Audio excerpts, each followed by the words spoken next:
abstract. Yeah, it's complicated. What you say, the way you act, well, it makes me so confused. I don't know what to do anymore. Can't you just make up your mind? My heart drops when you play around. How can you be up when I'm down? Don't wanna think about it right now. Maybe you just wanna be friends, but there's a fight when we are talking. Maybe you just wanna pretend, but I can read between the lines. Even if I can't deny that all the things you said are hurting, still wanna be with you. I think you want it too. 'Cause baby, I don't wanna be. Baby, I don't wanna be. No, baby, I don't wanna be. Baby, I don't wanna be.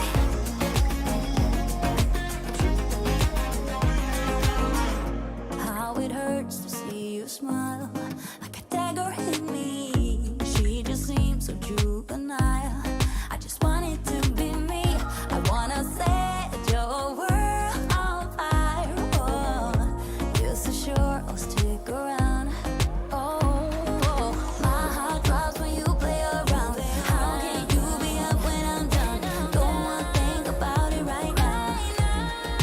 Maybe you just wanna be friends, but there's a fight when we are talking.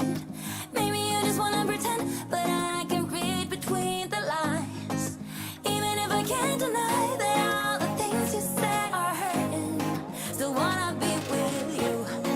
I think you want it too. 'Cause baby, I don't wanna be. Baby, I don't wanna be. Oh, even if I can't deny that all the things you said are hurting, still wanna be with you. I think you want it too. 'Cause baby, I don't wanna be. No, baby, I don't wanna be. No, baby, I don't wanna be. Baby, I don't wanna be.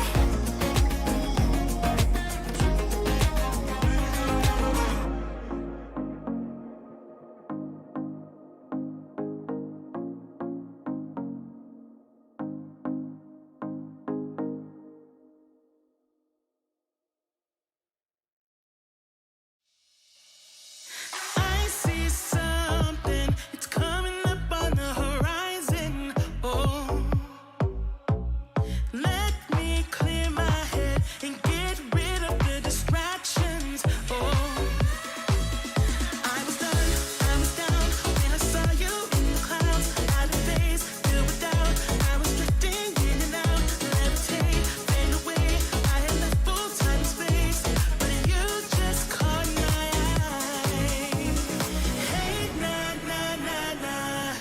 Please won't you come over? Let me get to know ya. Hey, nah, nah, nah, nah. Delve into emotion. Leave us in this moment.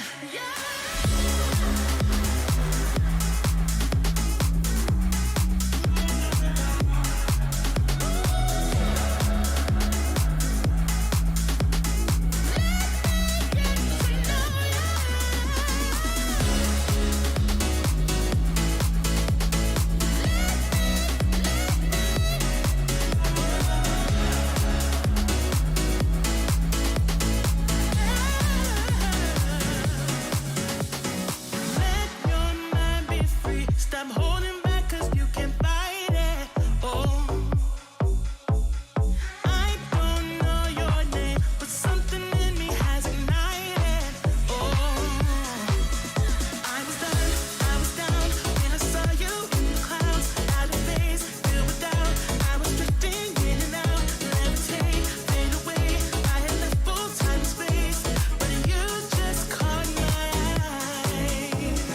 Hey, nah, nah, nah, nah. Please won't you come over? Let me get to know ya. Hey, nah, nah, nah, nah. Delve into emotion. Leave us in this moment.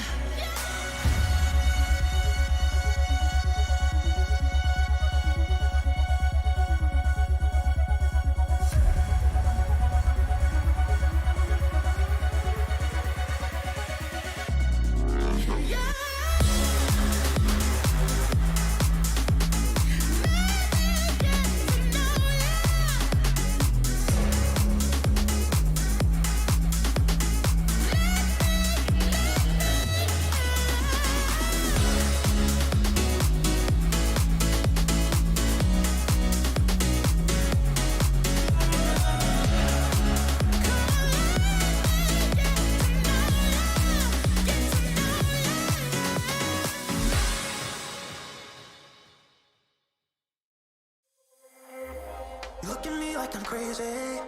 When I shut my feelings down, you look at me like I'm different. Still you stay cause you feel something real. Get so lost in my moments. Doesn't mean I don't need you. I fell in love with your colors. They kinda tell me what I'm thinking. I fell in love with the way we are and the way we lose it. There's something different about us, and the reason why we stay. We fly around like paper planes. They never know where we will fall. Nobody can see us, still they wanna tear us apart. There's something different about the way we are.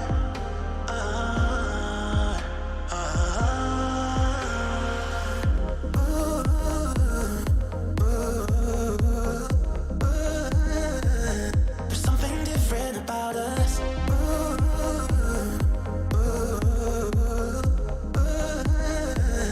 There's something different about us.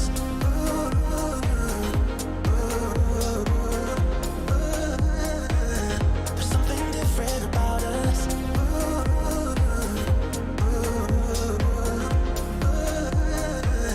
There's something different about us.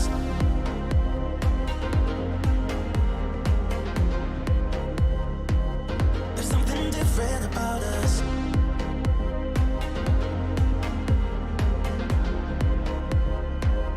There's something different about us. We're pouring cup after cup after cup. Yeah, it's just the way we do it. Anything just to block out the real life, real life. Yeah, we're loving the way they think we're so messed up. Even if what we're doing is bad, there's so many emotions. Sharing stories that we never had, yeah, none is real. I think we're searching for reasons not to be like them. We fly around like paper planes. They never know where we will fall.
What is going on, gamers? And if you don't know why we're head bopping, because it's the Wild Wild Rift tonight, ladies and gentlemen, here for Rift Masters. This is the last chance qualifier, and you've been under a rock or just haven't been paying attention to all the action over here.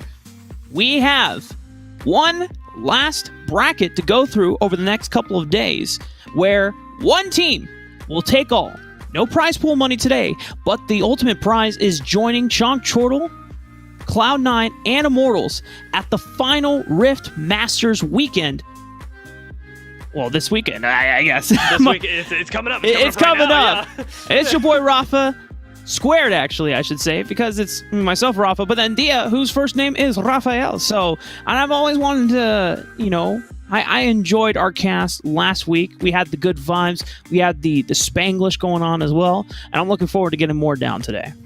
It's true. I mean, we're only going to get more excitement, especially as you mentioned, it is the last chance for a lot of these teams. It's the last chance for us to be able to hype them up together before they join three of the most dominant squads in Wild Rift right now. But speaking of the most dominant squads in Wild Rift, though we won't be seeing them for a while yet, it's worth mentioning the heroes that we've got joining us this time around. Tribe have made their way into the last chance qualifier, and like all these teams, it is their last chance, but definitely a big favorite coming into today. They were too busy with the Horizon Cup, Dia, so they had to get the warm-ups in, had to come back in, and now we're on the new patch. We've gotten a lot of new stuff.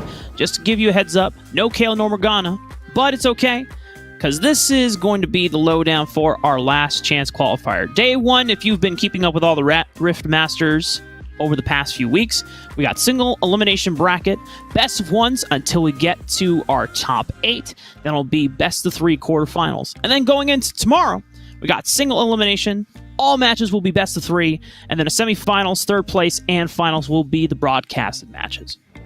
Yeah, that stuff is really exciting. We get to see teams adapting to each other over time, and of course, when you get to those finals, when you win those finals, this is what you stand to actually walk away with. Pay no attention to the left side of your screen. Those are our qualifiers regular before this, but the playoffs is what we're looking at now. $15,000 are on the line. You win today, you send yourself onwards with a guarantee of being able to walk away with at least $1,000, maxing out at $8,000. I do like 8,000 in my back pocket. Yeah.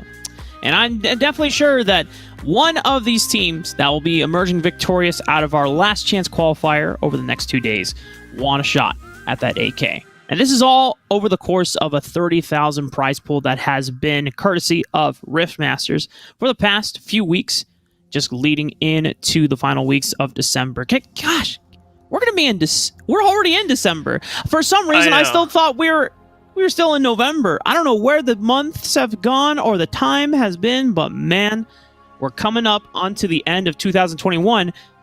So, Dia, let's make this last chance qualifier a banger to remember.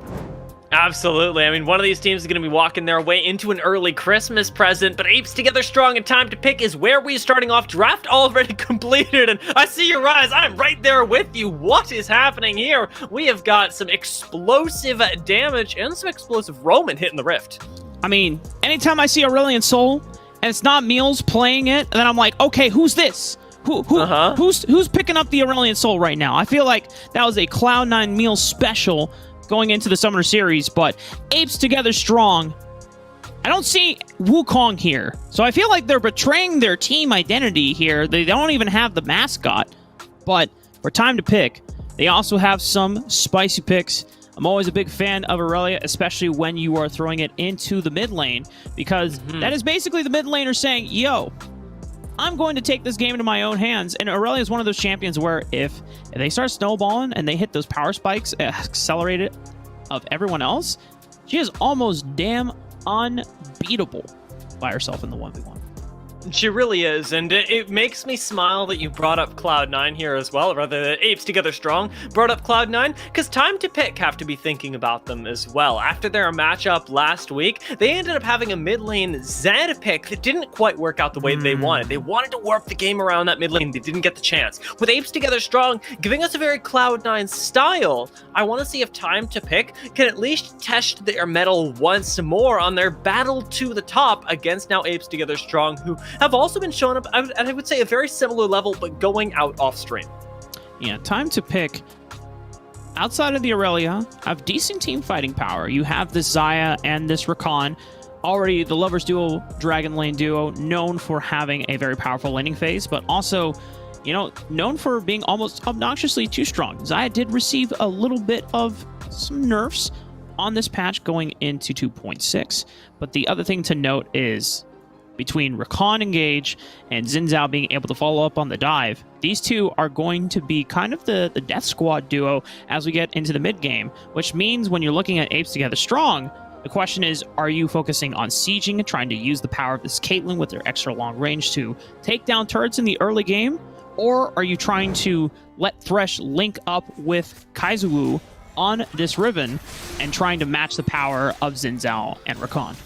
Yeah, there is a very good chance that we get Apes Together Strong trying to pull the map apart at the same time, using that Aurelion Soul that they've got in the mid lane, with Nam pushing in the bot lane, and against the recently nerfed Xayah as well, you should be able to secure yourself some nice bits of lane dominance here, and well, if it's in the form of a kill, so be it. Kairos goes low, and Nam doesn't quite have that headshot stacked up in time to take the kill, but still, definitely relegating time to pick underneath their tower. They're not going to be poking their heads out anytime soon. Oh my goodness, and that's a kill. Whoever this Thresh is, I know it says Akano, but that's I don't think that's the real Akano, because I saw the Akano come to Horizon Cup from the Southeast Asia region, but someone is definitely doing their best Akano impression, known for kind of innovating Thresh over in the Southeast Asia region. Now he's really looking to live up to their idol right now, forcing the flash out of No Spine. Bro, it's a name well earned, and well, we'll see if they can continue to land these sick, nasty hooks down towards the Dragon lane, as already it's turned into quite a bit of lane dominance, but in the mid lane, your Aurelion Soul is in a little bit of trouble. Does have quite a bit of disengage in his kit, though, rather easy to execute disengage latent there, and once he hits the level 5, will have even more, giving Apes Together Strong the opportunity to claim this first Rift Scuttle down in the Dragon lane, having already secured the one up near Baron. Time to pick. Starting to fall just slightly behind in terms of map control and tempo. Once No Spite losing out on the flash early on as the Xin Zhao, this kind of limits his options. He still has a ton of stats that you can just brute force your way into a 1v1 fight. But you need to be able to close the distance if you're looking specifically for a gank, or hope and wait that the Dragon Lane duo from Apes Together Strong will overextend. However, if this Riven is also here to the party for a counter gank, then you're not necessarily in a good spot either as No Spite.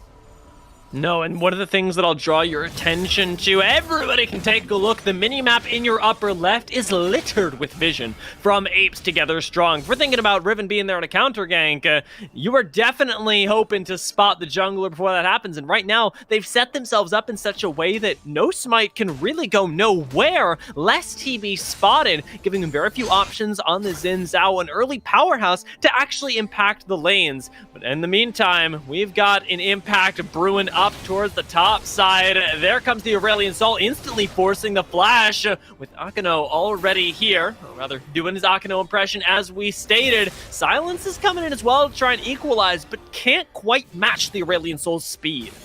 Silence and No Smite will not allow the Aurelion Soul to get back to lane safely, though. And then for those that, I think if my Hangul reading is correct, I'll hold that thought. Kaizuwu might be in a bad spot. Bape Non also getting caught out by that grand entrance. Silence dashing over the wall with that Blade Surge. Here comes, I'm going to say it's GUB, because all those, like what looks like a 0 and a line, that's the vowel E. And so it's like GUB, I think is, so wait, you know, you can call me Soul. I'm going to, Maybe chat will correct us, you know, later on. Yeah, we'll venture into the Korean territory for now. I couldn't do the first character. I just couldn't quite get it. And well, Apes Together Strong, very clearly, are not having the same difficulties. Silence, though, laying down a little bit of my vision. God. Once again, another great proto belt engage on the hook to follow it up. This should kill Silence. One more star would do it, but they can't quite finish him off, and instead Time to Pick are dancing around the fight. A nice stun comes in, but the exhaust is taking Kaizuwu down. The ace in the hole ends up just barely not being enough. Silence ends up falling finally at the hands of Kyun, and Kairos is overextended here. He gets dunked. A triple kill goes to Kyun, and Apes together strong very much live up to their name. They group up and they wipe a team fight. Kyun leading the charge and cleaning up house with the guillotine on 3 members there against Time to Pick. And even though Kaizuwu falls, he was the one that willing to give his life to make sure that Apes together strong could advance forward through that skirmish into the river choke point. And just like that, they move up 4,000 gold ahead. I have to say, I know I said that wasn't the real Akano, but maybe SBTC Esports from the Vietnam region are actually just lending their support over and making these insane plays. Death sentence after death sentence landing it too. It is looking like it right now. Rift Herald going to be secured by Apes together strong off of an immediate team fight. They go back, they reset after what was already a successful fight, and with a 3,000 gold lead, get themselves even further ahead. Now channeling the Rift Herald to expend what is now a 5,000 gold lead into even more, into a mid lane turret advantage. That's first brick going down as well. And look how well they are snowballing and ping-ponging their momentum throughout the entire Rift here, Dia. You use that Rift Herald charge, you take up Time to Pick's attention, having to stop the Rift Herald, you get the Dragon on top of it, and just like that, a 4,000 gold lead now balloons to 7,000.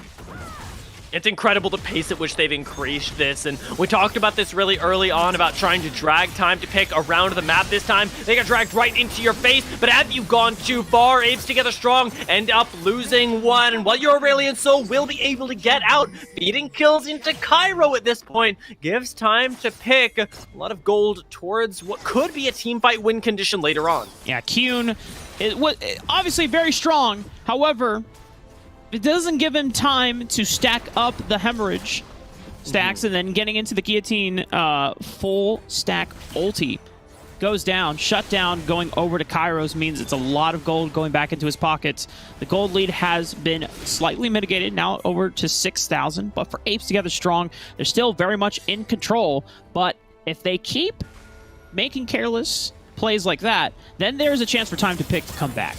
Well, Kyun once again engaging with his face, may just go down. Another nice hook comes in though, when Lantern's still available, gives Kyun that crucial reposition. In comes your Aurelian Soul from the mid lane though, instantly taking Silence down to half HP, throws out the Breath of Life for the extra chunk, and now with Kyun retaking the front line, the Kaiwu coming in from the side and picking up a double kill. Apes together strong, have all the time in the world to dance around, find the re-engage when it suits them. Yeah, Kaizuwu found so much value out of the win/execute there. There's so many low health targets from Time to Pick. They're on the run, and because Kaizuwu shows up slightly late to the party, he's the one that knocks everyone down. This is going to give enough time for Apes together strong to knock out this tier 2 turret. They're going to have to bail though, because everyone from Time to Pick is in hot pursuit. Oh, the ultimate just landing there onto Akano, gets the Lantern to take his AD carry out to safety, but Nam isn't out yet. Ends up walking through the river with Kaizuwu on the ribbon, having so much ability to get out over walls. The flash has to be expended from No Smite to at least get something back in the favor of Time to Pick. It is small, but those victories need to be something they remember, because right now, down almost 10,000 gold, things are falling out of their control. Time to Pick, and it's so surprising that Time to Pick are able to clean up some people getting caught out. As I say that, Kyun and Akano just forcing by themselves the Featherstorm out from Kairos. And it just goes to show how... Oh, no. Oh, no. Oh, okay. Whoa. Nom, my friend. Steps a little too far forward, pays for it with his life.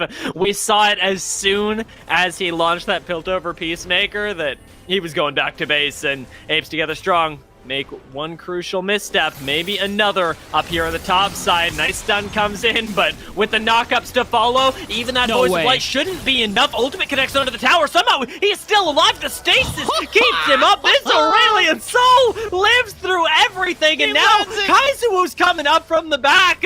We've got a support 1v3 now, and full Ember stacks on Kyun as well. Give him all the kills, all the damage he could ever want. It was a nice attempt from Time to Pick. They wanted to wait for Akano and Nam to leave, or I should say Kaizuo to leave Jubi all by himself, and they were going to make the 4-on-1 Goon Squad, but between the Liandry Storm and the Rod of Ages, he has so much health, he has the stasis as well, so he buys so much time, baits the rest of Time to Pick into far enough under the tower that a lot of the members from Apes Together Strong are able to rotate and collapse in fast enough. And this just goes to show when a team is this far ahead, even when you have a huge numbers advantage looking for a pick, if you're not able to land every single skill shot and get all the crowd control in executed back to back, then there's always a window where the enemy team can come and punish you for the attempt. You were, in fact, the ones executed this time around. The Uno reverse card is strong with Apes Together Strong at this point, and now with an Infernal Dragon taken down at 10 minutes into the game with a 13,000 gold lead. These guys aren't looking like apes. They're looking like chess masters. You know, technically in Planet of the Apes, they became smarter than humans once they got the I don't remember what was the thing that they got injected with. Some type of juice. Maybe it's Shimmer, you know? Any Arcane fans in the chat? I think it's better than what I was going with. I was getting something. I was thinking of some odd Veritaserum. That's what I was thinking of from Harry Potter, which didn't make any sense at all. It is the holiday season. Well, and kind of nicely enough, poetically enough, the time of truth is nigh for Apes Together Strong. They're dancing around right now. They're trying to use their wallets to win them this fight, and as of right now, you still got an Aurelion Soul standing. The truth is that Apes Together Strong refuse to die, and Ladar has to flash away from Kyun. Regardless of how well you engage, they are winning this fight. Ladar, 1 HP away from going down. Kyun picks them up. Silence is on the run, and you cannot escape Apes Together. Akano has made so many clutch plays for Apes Together Strong, even in a fight where Time to Pick kind of caught me and Dia off guard. We're like, wait a minute, they're actually winning this fight? What's happening? Why are Apes Together Strong certainly losing this fight? And then Akano was like, oh, no, relax. It's all good. It's all just a prank. I've got my Dark Passage shields on deck. I've got Flays. I've got death sentences to hold these guys down. And he buys so much time. He saves Kyun from certain death, almost going down to Ladar. Both were sub 100 HP. It was almost a nail-biter. That looks like the closest fight that Time to Pick has been able to find against Apes Together Strong, despite being down almost 20,000 gold at just under 13 minutes. It is only a matter of time, folks. The only way that Time to Pick get out of this game alive is if they can somehow stall for another 3 minutes and get to the point where you can take an Elder Soul or find a Baron. But I'm going to be real with you, Dia. That's pretty damn hard.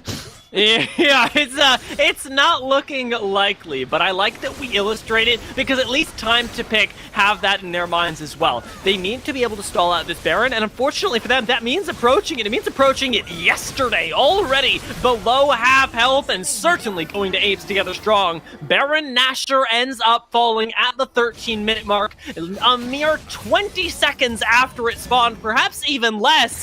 And with Kyun split pushing in this bot side, unafraid of the towers, this should convert very quickly into an Apes Together Strong win. Yeah, almost every single member on Apes have more than 10,000 gold worth of stats right now. That's ridiculous. No one else on Time to Pick has more than 9,000. It's below that point. So there's a stark contrast as you've already mentioned, just smacking with their wallets. They might go for this last fight.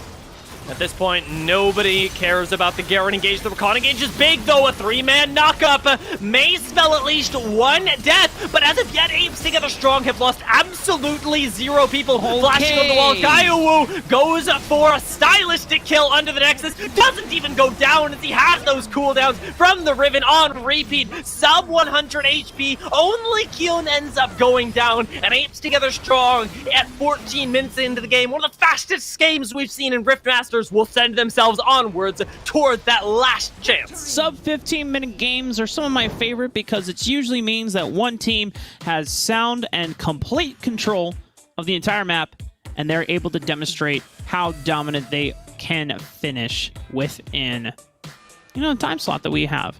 And now remember, folks, because of the way this bracket works, these are all best of ones. This will allow Apes Together Strong to move on further into the bracket. Say goodbye to time to pick. But for Apes Together Strong, their hopes of potentially making a Cinderella run through might be in the cards. But just as we say that, there's enemy, there's tribe, there's even Sentinels, and we even have some of our Latin American teams as well, Infinity. And I'm not sure if Naguar are also participating in our last chance qualifier. We'll have to take a look at that. But still, there's a lot of tough competition in this bracket. So yeah, certainly so. The time is nigh, even so, for you to continue performing, because right now, up against Time to Pick, who were also taken out by Cloud9 last week, we knew that it was going to be a long shot for them to make it. For Apes Together Strong, who have more or less matched them throughout all of the brackets so far, to have such a convincing victory does give me hope that perhaps they will be able to surmount the already strong competition that we've got. You mentioned that we have to look out for Infinity. Naguara not going to be joining us, but with so many other strong teams, even Sentinels taking out here, this could get pretty iffy for the Apes Together Strong, no matter how strong they are together. 7 p.m. PST scrims also in their bracket. I do like me some 7PT scrims as well. That's a banger name as well. And when we saw how dominant they showed in their games last week as well, we're like, all right, I guess that's the time and place. That's when it's happening. Everyone, get your time clock zones out. Make sure that you can align it to, for me, Mountain Time. So that's 8 p.m. Eastern Time Zone, it's 10 p.m. You gotta stay up late for that one. It's true. That seems a little unreasonable almost, If you're asking them to stay up till 10 p.m. to scrim you, maybe that's why a lot of people have struggled against 7 p.m. scrims, because they simply can't make the time. Or they're just too tired. Depends on their bedtime. I mean, I know that seems silly because we're all gamers, right? And that just means we don't really have a bedtime, quote unquote. But yeah, theoretically. Theoretically. No one f***ing sleeps anyway. It's all good. It's all good. It's true. Is it 2021? Is it 2022? What are we in now? It's 2021, I'm gonna say. And yes, it is. It's 2021. Soon to be 2022. I'm already starting to adjust things in my head, but at this point in humanity's history, we're all just living on stimulants. My only stimulant in life is more Wild Rift action, which we're going to get more of. We're going to take a short break. When we come back, it'll be our next match and round best of one in the bracket. Stay tuned, ladies and gentlemen, for the last chance qualifier.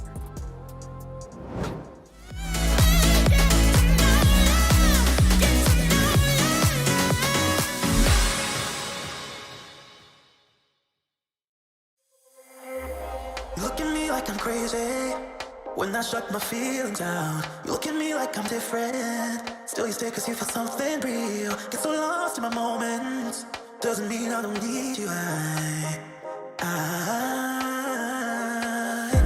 fell in love with your colors, they kinda tell me what I'm thinking. I fell in love with the way we are and the way we lose it. There's something different about us, and the reason why we stay. We fly around like paper planes, they never know where we will fall. Nobody can see us, still they wanna tear us apart. There's something different about the way we are.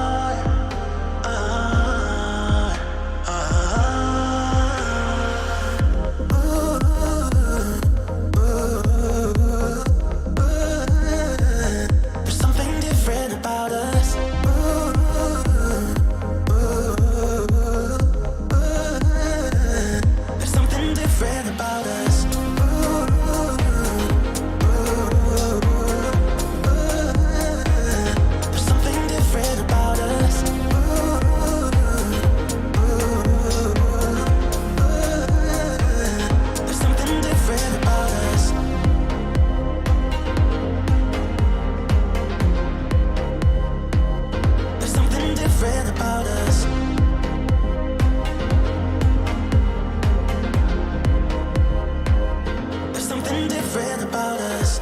We're pouring cup after cup after cup. Yeah, it's just the way we do it. Anything just to block out the real life, real life.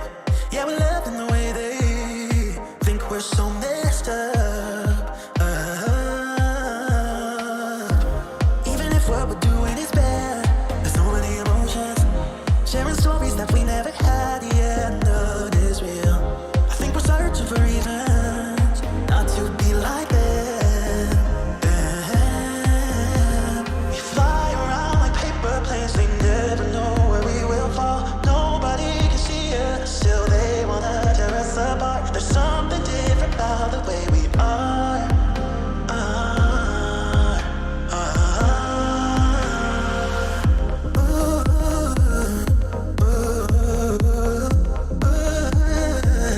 There's something different about us.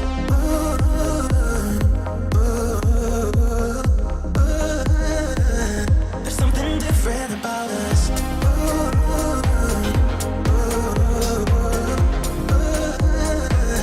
There's something different about us.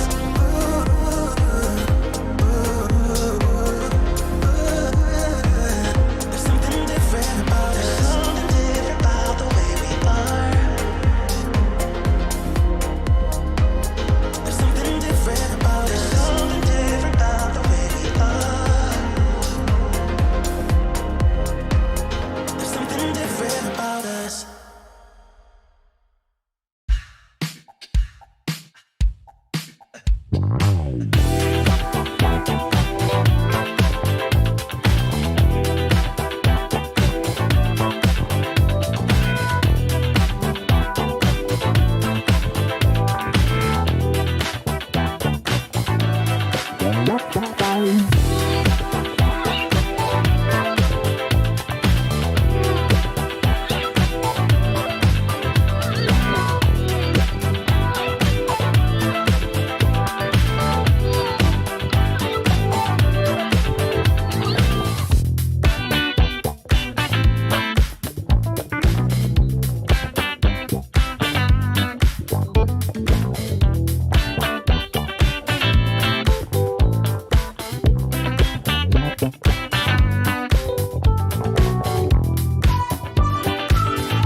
Welcome back, ladies and gentlemen. Appreciate you all sticking around with us. We definitely want to get into our next match. As me and Dia, we had so much fun with that first game. We definitely want some more Wild Rift action coming our way. We're definitely getting to ASAP. That being said, Dia, I want to ask you something real quick. I'm listening. Have you heard the tale of Darth Plagueis the Wise? I have not. What on earth are you saying to me right now? I just wanted to see your reaction to that. I'm sorry. We're back at Rift Masters. We're going into our next best of one, and this one is going to be a treat because we're going to be seeing one of our tournament favorites, or LCQ favorites, in Enemy taking on DWG. Now, I don't know if this is the power of Damwon Gaming or if it's another acronym. This is not going to be Dia's first time seeing them. I think you're more familiar with this squad than I am. Yes, I've seen them. I think it was once before DWG has taken to the Rift, and I asked myself the exact same question and discovered that they're not associated with Damwon. However, the way that they perform is, I would say, with a similar level of consistency that you'd expect of a pro squad. However, they have struggled against top-tier teams, the likes of which are currently going to playoffs. So in a big way, this, as ever, is going to be a proving grounds for them, as well as the last chance qualifier. Going against Enemy with a first pick Jace, the hill only gets higher and harder to climb. For this Jace, I know not only he received a buff on this most recent patch, but also we have normally seen him in the Baron lane. I want it to be known, and I want people to be prepared. This is Enemy, which means we've got Tybe on this roster. And Tybe has been playing Jace jungle. I just want everyone to be prepared for that possibility. We could get Tybe in the jungle with this champion, but it could also be flexed to Truth in the mid lane or a Louis in the Baron lane, which is what we saw in the previous week when they ran this Jace, as Tybe was sticking to things like the Riven and the Lee Sin. DWG, they see that Jason, they're like, you know what? Let's stop it in his tracks. Let's slam Unstoppable Force, powerful engage tools, follow up in the hero's entrance. You've got so much crowd control already. Yeah, it says, hey, I don't care whether this is going to be in the lane, I don't care whether it's going to be in the jungle, because realistically, come that mid game, you're going to have to deal with us on top of you, rather than at the longer range that Jace likes to operate, at least traditionally. When we think about Jace, especially in terms of Wild Rift, he is actually pretty comfortable at the close ranges, as is Riven. And the way that NME can deal with this is by drafting a composition that really don't care whether Malphite, Galio are in their face, because they are comfortable chewing through that. So what I want to see from DWG is a backline, a hyper-scaling one that can take advantage of the bruiser composition that Enemy have opted into.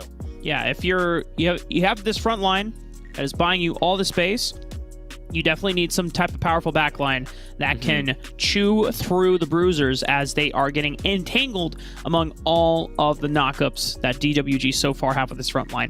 Garen being locked in. Now, yeah, we basically have three potential Baron laners right now, just from the surface level. But if we apply, the Ernest Hemingway iceberg theory, when we go a level deeper, we already talked about the Jace can flex to the mid lane or the jungle. Riven can also flex to the jungle. Tybe is very well adept at playing that one. Garen not only can go in the Baron lane, but as Dakun Gaming showed us at the Horizon Cup, it can also be played as a support. So I'm just getting everyone at home ready for the possibilities. Okay, explain this to me, actually, because while I'm familiar with people playing Garen support, I don't understand why one would play Garen support. Yes, it gives you some good frontline, but when compared to something like a Galio and a Malphite, what's its actual benefit? I wish I could have asked Emo, who is the support for Dakun Gaming, that same question, because there's things like Galio, I think, was banned in most of those games, but his go-to support pick was Garen, and it's like, why? He doesn't offer any CC, but then most of the time, Dia, I will counteract that Garen offers one of the best forms of CC, and that's death, because as soon as he lands on top of you with that decisive strike and just starts spinning down, and then the Demacian Justice comes in, it's true damage based on missing health. So you can just single out one carry, one of the squishy backliners in any team fight. And a lot of the times they just they gave Garen a lot of farm. The support would help, kind of push out waves and just take resources wherever necessary. I do want to point over to the fact that DWG have the makings of a strong team fighting composition, and if they are the ones that pull ahead, that means that enemy are gonna struggle in the side lane split push because they will not be as threatening, and they're gonna have to dedicate a lot of more time to picking up resources in those sideways before they can start threatening the split push. Because then members of DWG are gonna easily able to collapse and catch them out. Yeah, resources is definitely a thing that I'm worried about for NME right now. You pointed it out earlier with the Garen actually being given some CS, as you talked about. And with Garen needing CS, with Riven also wanting to collect a lot of gold, with Jace definitely being a hoarder of wealth, we've got to start being concerned for enemy here. We know that DWG are going to have a backline that can be funneled a lot of gold. In this case, it's going to be that Ashe and likely an equally powerful mid laner to pair alongside it. Something I was going to say like the Corki still available, but enemy take that one away, giving themselves some hyperscaling potential, which I really, really like, because right now this is a composition that while you are adding somebody else on that definitely needs gold, unless you pick a hyper carry, you're leaving yourself without insurance. And Corki is definitely one way to help balance out the damage profile that you got here for enemy, because Corki, while being a late game scaling marksman, he does magic damage. Okay, so all right, let's break it down here. This Corki or this Akshan can go mid lane, so we're definitely getting a Garen support. That is probably the most definitive. Everything else is kind of flip-floppy. Like the Corki and Akshan can trade places in lane, although it is far more successful and you get a much more dominant laning phase if you get the Akshan in the mid lane, because he clears waves with his Avenger rings extremely well, and you can then immediately look to roam and invade with your jungle, which at this point I'm really hoping that Tybe decides to show off the Jace jungle, but Riven jungle has been tested. It is proven to be extremely good, so more than likely we're just going to get that squad for this matchup. Yeah, it should be one with, I would say, a sort of a full court press of a top side that gives you a lot of just inherent pressure with the Riven that you talked about, and of course the Jace with a pretty hard scaling bot lane, where DWG I'm expecting to try and take advantage of, because you can't really commit resources towards the Akshan or the Corki, and you've got something like the Xin Zhao, the Galio that can provide CC, and the Lulu to pump up Ashe and everybody else. I'd really like to see a quite early dive towards this Ashe, who, as well I called for a hyperscaler, doesn't exactly fit that bill, but still can lay out a lot of utility in the late game. Yeah, don't say that to Dienzio. Dienzio will have you believe that at least his Ashe, one, is a hyper carry, and it is strong at all stages of the game. Just because the way that he plays it, he makes it look an extremely powerful marksman. And when we went to Horizon Cup, no one was picking Ashe because all the other regions were pretty much convinced that Ashe was not a good champion, but it was kind of a NA flavor, spawned by Dienzio. Now, one thing that we do want to bring attention, as most people, if you probably will have heard, enemy, they are starting Griff and Jackie, known previously for their time over at Cloud9. So, we can't really talk about any other official information at this point in time. Just know, got Griff and Jackie in for Old School and Selma for enemy this week. We'll have to see how well they can play with their new roster in enemy. Yeah, I'm curious to see how well they gel at the same time, especially because enemy, already strong, now get to benefit from a duo that can apply a lot of pressure in a situation where they very much need it against a bot lane that is the center of DWG. Having that inherent synergy and hopefully ability to take 2v2 fights could just equalize the bot lane in a way that ultimately gives enemy the advantage, because they should have a hard pushing and economically advantaged top side. Griff and Jackie are going to be very exciting watching on this roster, because when you look at kind of the playstyle differences that enemy have intrinsically matching that with Cloud9, now thinking about it, I don't think that there's a stark change of playstyle, because Cloud9 usually have played around putting resources into Tarzan, but there are some games that they would funnel into Griff, whereas enemy, it's usually a topside focused map, right? Tybe is taking up a lot of the resources. He's leading the charge. He's using the lane priority from his mid lane and in Truth and Louis in the Baron lane to be able to invade freely and to just continue accelerating that lead.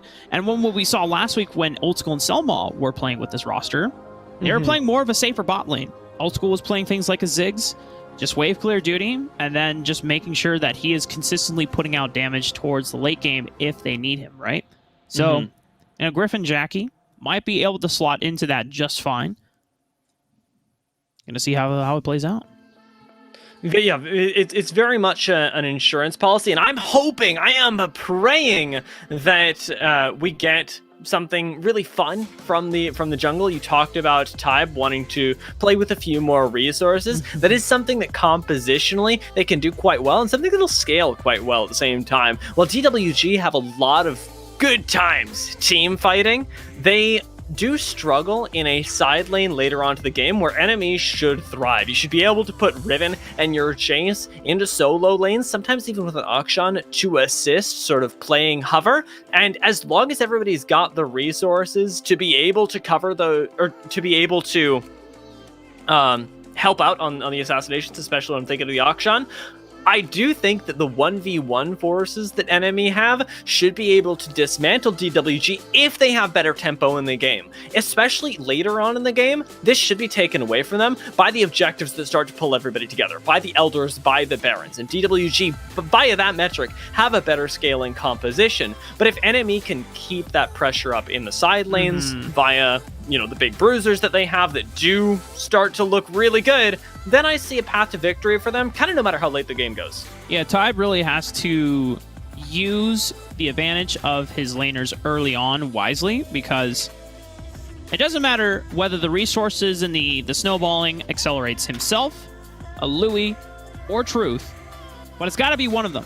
And they got to make sure that they are taking skirmishes carefully, because while on paper, 3v3 before level 5, all three of these champions, Jace, Riven, Akshan, have a very, very somewhat easy time into things like the Gallia and the Malphite, because they're no more for their crowd control, and they're setting things up for something like a Xin Zhao. Now, Xin Zhao is going to be a little bit of the anomaly, as we've already have some action here. Demon King making his way, trying to catch out a Louis under the tower. One more auto attack will do it. First blood goes to Demon King. He doesn't even go down.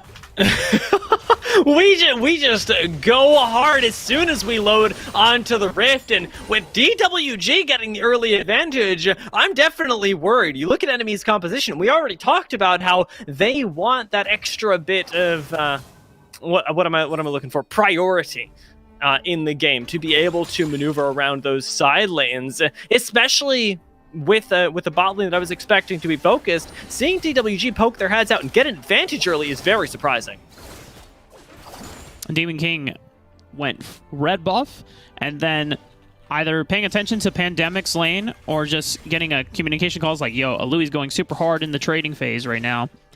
Comes right on over, and Xin Zhao level 2. Very, very easy to get ganks off, but now they're collapsing in the river. Demon King has no flash from before, but the combat power from the side of DWG so trying to fight back, but now you have Truth and Griff able to assist on the play. They get one back, but DWG pick up 2 in their favor. That was a really impressive course of events, though, to see DWG at a summoner disadvantage still be able to wrestle away something after that on their Xin Zhao, who's already powerful as well. Bows really nicely for them. A little bit of gold going into their Galio as well. Adds that extra bit of AP. And the Demon King showing back up again in this top side. He really is going to live up to his name this game, picking up another bit of kill participation, but ultimately letting Pandemic and Louis both get theirs. Yeah, Demon King taking advantage of this early game prowess that you can have on the Xin Zhao. You can win almost a majority of 1v1s, and especially if you're just showing up to assist your friend in the Baron lane, you definitely can take those trades as well. And also taking advantage of the fact that Alui did not have barrier or flash before that gank timer. We might have some more action up in the river, though. This could be something that is working out right now. Jackie not making anything happen on the Garen support, and unfortunately, Aloy not making anything happen up towards the top side. Doesn't end up committing onto Demon King. Though his health bar is so low, the guy is looking immortal this game, able to escape death so many times. Just the one right now, but all 5 kill participation, and this reset is going to be juicy. Yeah, he should be able to pick up a Yuma's Ghostblade, or at least have the components for it. Looks like he's going to stall the completion out, pick up these steel-plated caps, and this is it's actually a really intelligent buy, because you already know that a majority of the damage coming from enemies' Baron side of the map is all physical damage. You have the plated steel caps, and you have tier 2 boots, which means you are way faster than everyone else in the game who does not have access to tier 2 boots, let alone tier 1 boots for the most part. And as Xin Zhao, you're already incredibly strong in the 1v1s. You just need the movement speed to be able to close the distance. So this is going to be really strong now. It's looking like it should be their path towards engagements and at least early skirmishes, though they haven't gotten the chance to show that just yet. What I'm hoping they can do is translate it around the objectives. NME at least get themselves the dragon, giving over the Rift Herald to DWG. The economic advantage definitely in favor of DWG, though, and despite the fact that things seem to be going relatively evenly otherwise, I worry, because even or ahead is DWG's win con, especially in this mid-game, and they are fulfilling that condition. Yeah, I believe Griff was trying to push forward under a tower dive. Here comes time, though. They pick up another couple kills, though. Soju Rain will fall, but here comes Demon King. He's full HP. Doesn't find Jackie, and because Truth is coming in hot as well, he has to back off. Jackie! Huge amount of damage. Demon King now has to go back in there. Crescent Guard. He's got the 3 talent strike. Knocks up Tide. Looking for more, but Truth is going to keep him at bay. The comeuppance, one more, decides to strike. Jackie finishes him off. Jackie's too fast, man. He escapes and comes right back in, doing everything. And Demon King finally will get his second death of the game with the completed Youmu's. I thought he was going to be able to survive, be able to get all those kills, but just getting kited out, definitely the pain of the Xin Zhao. Yeah, that is one of the things where you, as Xin Zhao, we talked about it before, movement speed is so nice to have, because if you can just get in range of someone, you'll be able to smash a lot of people's faces in. But if you get kited out, that is the bane of Demon King's existence right now, as the Xin Zhao. He's going to find Jackie, but can't stay on top of them just because they have movement speed, and they can just spin away just like that. Seems like it's working out for right now. This Garen support has actually, for the most part, for a team composition that was behind as well, most surprisingly, actually been able to do quite a bit. But up towards the top side, it's not going to be enough, not going to arrive in time, it seems. Jackie has just made it up, but Stove is already here, and NME are already on the back foot with Demon King now taken to the front lines once again. Laying the slows down onto Truth. He's going to go down 11-5 at DWG. Off to only a 1,000 gold advantage. Want to try and expand that using this Rift Herald to get themselves a little bit of extra damage. Not even on the tier 1, but on the tier 2 tower. They're going to have to push it as fast as possible, though. Alui and Type have just respawned. They're definitely not going to let a Rift Herald charge in for free. And if they cannot stay on the map just because Demon King is low on HP, I don't know if this Rift Herald is going to get any value. They might just be able to kill it before it reaches the tower here. One more charge gonna do it. Holy moly! Frame perfect on being able to stop the charge. DWG, pretty darn sad that they didn't end up getting that one going. However, in the grand scheme of things, they did still get first tower, so we'll call it a small victory, a moral one for now. One of the things that we need to keep in mind is that this is a best of one. So DWG are they're not insanely ahead of Enemy right now, but they're making a lot of impressive moves, matching Enemy's strength, and they are beating them in a lot of these early game skirmishes. There's still time for Enemy to clean things up as we head to the mid game, but it would be a huge upset if DWG were to take down Enemy in this last chance qualifier before Enemy even gets a chance to take on some of the other favorites like Tribe. Yeah, NME are definitely a squad that I was hoping would be able to win some of our previous qualifiers and looked really, really good. But now, at this point, it's seeming like it's all that they can do to stay alive in this last chance. But with Jackie taking the front lines and with a big engage going on the other side, will they prove me wrong? Ash Arrow ends up connecting from so far away, but DWG simply don't have the damage right now. As big as the engage was, the fact that Soju Rain wasn't around keeps them from getting anything for it. Yeah, that was a really nice package from Griff. It completely stops DWG in their tracks. They cannot pursue any further on top of the burning trail left behind from Griff. And it's going to give Enemy time to be able to recall. I don't think they're strong enough to be able to take a second fight. There's no ultimates available outside of Jackie's Demacian Justice, but this is a team that you do not want to just lightly walk into. It comes out, Tybe now onto the front lines, has the flash away, Ignite is going to burn him down. A Louis with the acceleration shock blast. Griff is in. Tries to find some damage. Griff is now in, though, trying to salvage the fight. Enchanted Crystal goes wide from Soju Rain, but he's going to flash King forward. goes The down. volley gets the slow. Just needs one more on attack, but Griff gets out of range. Oh, man.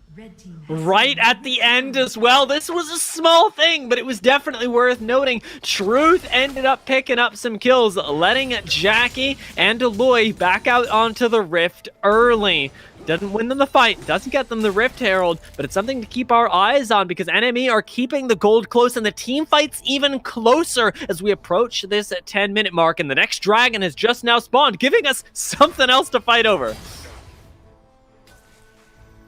It's kind of crazy. Yeah, like we're heading later and later into the game, and if Enemy are not able to unlock a Louis so that he can split push relentlessly in these side lanes, then DWG are going to be able to take every single team fight favorably because they have so many ways to reliably start off the fight. Time's gone. Tybe doesn't get to play the game, and now neither does anybody else. Double, triple knockup is coming in. The taunt to follow all of it up, and the Gargoyle Stone Plate on Pandemic makes him immortal. Demon King the same, escaping once again on such low HP. Import may go down, though. The comeuppance not quite going to thread the needle on him, and instead, DWG get 2-3 kills and the mid lane tower. The Dragon on top of it, everything they could ever want. The only thing that's keeping Enemy in the game right now is just of their resource management. Somehow, 18 kills to 8, you would expect that, man, you know, they should be down like, what, 5,000, 7,000 gold, but they're only down 2,000, and it's just because of how many times Enemy have been able to pick up a lot of their side waves before coming into these fights. Meanwhile, DWG, they know that their composition is so strong when they all group together because of how many layers of wombo combo potential you have with all the ultimates that they have. Unstoppable Force, Wild Growth, Enchanted Crystal Arrow, the Hero's Entrance, all layered on top of it, but because they're not picking up these side waves, Enemy are still finding a way to keep themselves in this game. And that's the really scary thing, and it's what makes them one of our favorites today, because they've got this tenacity. But Tybe, I don't think it matters for him. Tenacious or no, he goes down. The Death Brush from NME nets them another kill and nets them a 4v5 for the next 30 seconds. DWG can't really find an advantage off of it, but it will alleviate side lane pressure from the Dragon side of the map. EU Import is going to pick up a lot of gold for their team. They finally break out of that 2,000 gold lead. Going to push it up to the 3,000-4,000s right now. Oh, I don't know if you want to take this fight, though. I'm really not sure either. Jackie has to flash away, but after popping the Gargoyle Stone Plate, his tankiness is almost wasted. With Truth now their frontliner, there's no way that Enemy are going to be able to win that skirmish. They get put down once more, and the Enchanted Crystal Arrow almost finds a kill on the back end. The only difference between that and death was the small shield. DWG, no objectives to go for right now. Just get to keep searching for kills through this game. Enemy, they're starting to sweat a little bit. You know, earlier on when the skirmishes kept happening, I can imagine the enemy is like, oh, they're only up like 1,000, 2,000 gold. It's fine. We're fine, guys. We scale. You know, we're going to pick up our item power spikes and we'll be able to outfight these guys. But right now, DWG, they've never fallen behind throughout the entire game. They're still up at this point, 4,000 gold. Their front line has decent items completed. And so they can always just move forward and just look for a single target to burst out with the rest of their damage follow-up. Enemy are really counting on trying to make the game stall out just for a little bit longer so that they can look to eclipse DWG in the side lane, looking for 1v1 specifically. It is a difficult time to be NME, but DWG losing their mid lane tower, you do wrestle back a little bit of map control. Now cresting these gold numbers as well. The 10,000 so important on Griff and Truth, especially because these guys are hyperscalers. We talked about this earlier, but Soju Rain on the Ashe doesn't exactly have the same level of damage later on. The utility excuse me. The utility, definitely man. The thing that, yeah. The game is it's so literally crazy. Coming out of my nose. Game is so crazy that it's causing Dia to go into a sneezing state just of how much panic and anxiety that is bringing upon both of us right now. It's okay. DWG potentially bringing us to our first upset of this bracket. Not even in day 2. Just straight up day 1, second round. It would be pretty incredible to watch. But for Enemy, they know that they don't want to go down. They know they are an expected favorite in this LCQ. Jackie's going to try to lead the charge. But EU Import is the one stopping them in their tracks. Tybe trying to get in there and slay the dragon, but it is secured by Soju Rain. Truth and Tybe onto the back line. That is tragic. But Truth is now getting run down after Tybe has fallen. A Louis. He can't even get through this front line. Griff is here. Can he put out the damage here? But he still has the package and has to use it to disengage the fight. That's the worst part, is that the package is so incredibly useful, especially on Griff, who now on this Corki with plenty of items can lay down a lot of damage, but he gets to one side of the fight and the actual war on his team is happening on the other. He gets zoned out by Stove, EU Import, Pandemic. He can't access anything, and ultimately, the package being used to disengage is the worst possible thing that could have happened to NME. Now, the gold lead really does start expanding, and it's going to balloon even further. With Baron going down, we've popped from what was a meager 2,000 gold advantage for DWG to now a 7,000 plus Baron. Enemy are starting to become very, very, very... I can't even find the right word that I want to use, Dia, because I feel like it would not do justice to the dire straits that they are in right now. Enemy are going to have to claw through thick and thin through a very sturdy and a very tanky front line in this Malphite, in this Xin Zhao. Yuma's Ghostblade was the first item, so he did a lot of burst damage in the early game, but now he's going full off-tank, Thornmail, Sterix Gauge, and plus the armor scaling that they have added on as a buff this patch. Xin Zhao is a difficult champion to get through in these team fights.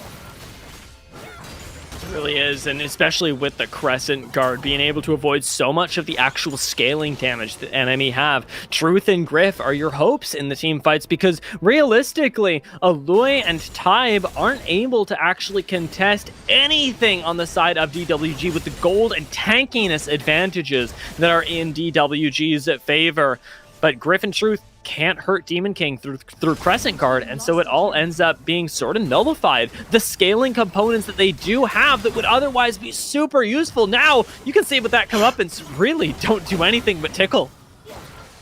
Comeuppance trying to tactfully clear the minion wave, which is going to buy a little bit extra time here, but an engage might come out here. Crystal Enchanted Arrow, it lands on the Griff, and that's the follow-up!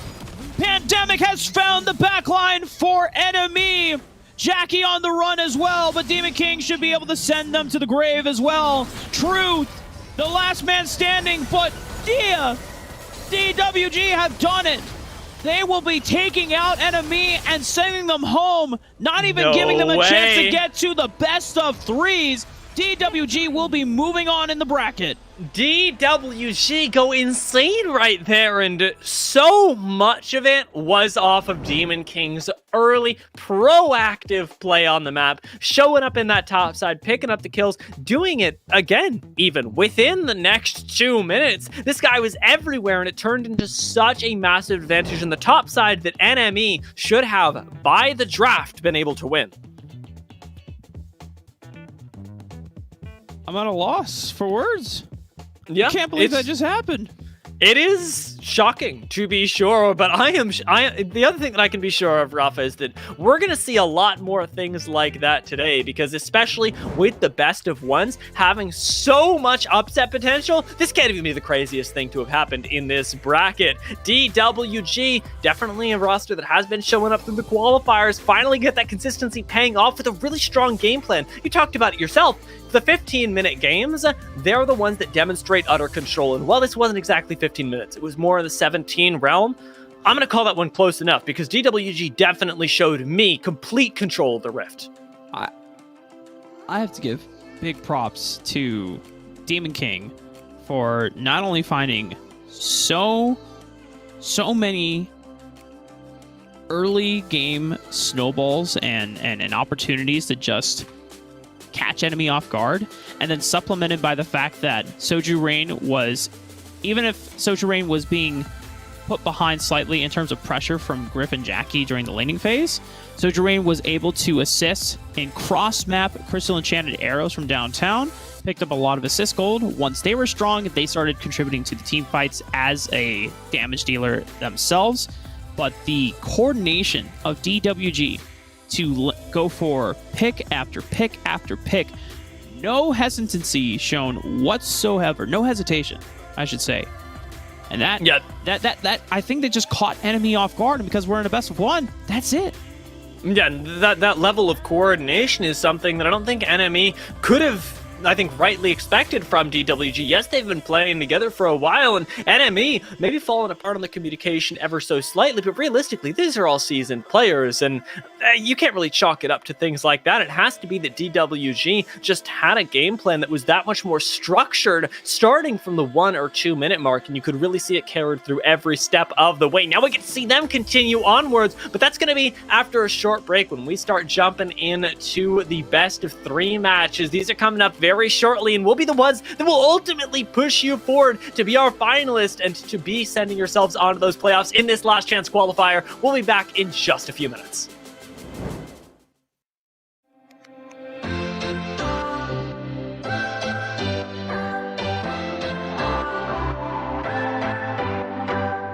What's your story?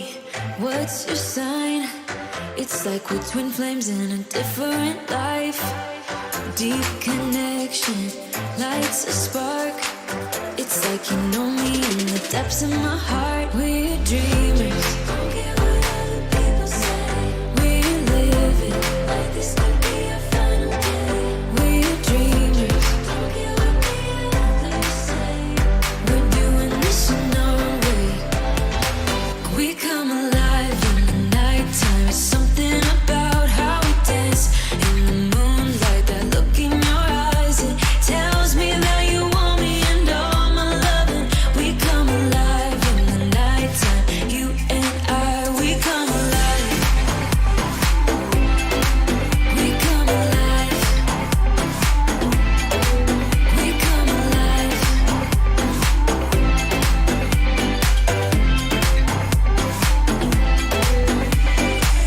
What's your weakness? What's your type? Somehow I wanna know all about you. Deep connection lights a spark. You already know me when we dance in the dark. We're dreamers. We're living. We're dreamers. We're doing this in our way. We come alive in the nighttime. It's something about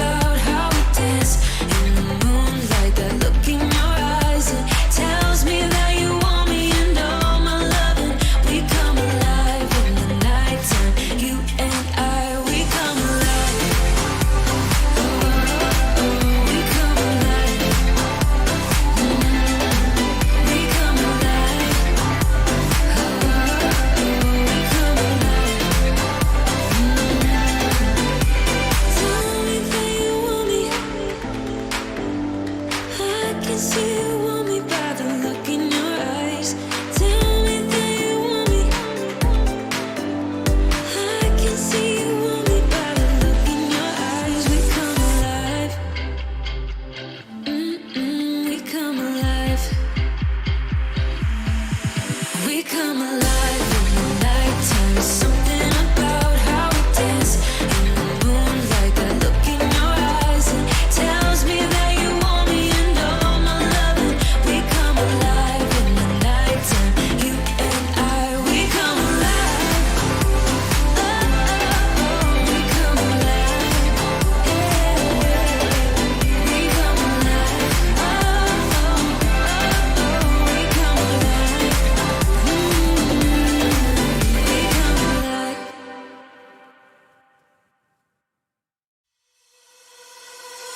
She was in love with a boy, in love with a girl, so in love with the world, so beautiful. She was in love with the night, the way the sun shines. All she needed was light to have to hold, and nobody could make her feel down. She was always smiling from ear to ear, and everybody wondered around, would she ever know the feeling of tears? All she said to them was, live your life just like you're young again. No, don't you cry, just get back up again. 'Cause if you want a life to live it better, if you want love and stay together, if you want to smile and be forever.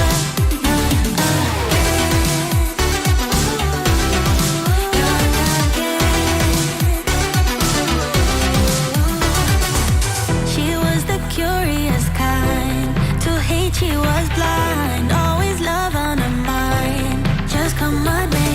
She couldn't quite figure out what fear's all about, so she put it aside all night, all day, and everybody talked about her. Said there must be something wrong with this girl. All she said to them was, live your life just like you're young again. No, don't you cry, just get back up again. 'Cause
so abstract. Yeah, it's complicated. What you say, the way you act. Well, it makes me so confused. I don't know what to do anymore. Can't you just make up your mind? My heart drops when you play around. How can you be up when I'm down? Don't wanna think about it right now. Maybe you just wanna be friends, but there is a fight when we are talking. Maybe you just wanna pretend, but I can read between the lines. Even if I can't deny that all the things you said are hurting, still wanna be with you. I think you want it too. 'Cause baby, I don't wanna be. Baby, I don't wanna be. No, baby, I don't wanna be. Baby, I don't wanna be.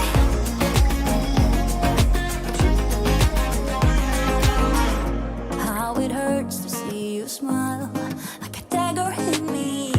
She just seems so juvenile. I just want it to be me.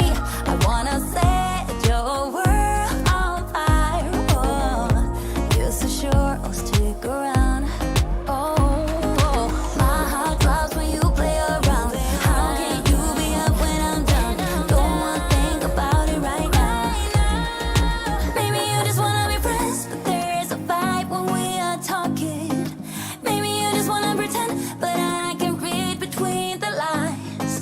Even if I can't deny that all the things you said are hurting, still wanna be with you. I think you want it too. 'Cause baby, I don't wanna be. Baby, I don't wanna be. Oh, even if I can't deny that all the things you said are hurting, still wanna be with you. I think you want it too. 'Cause baby, I don't wanna be. No, baby, I don't wanna be. No, baby, I don't wanna be. Baby, I don't wanna be.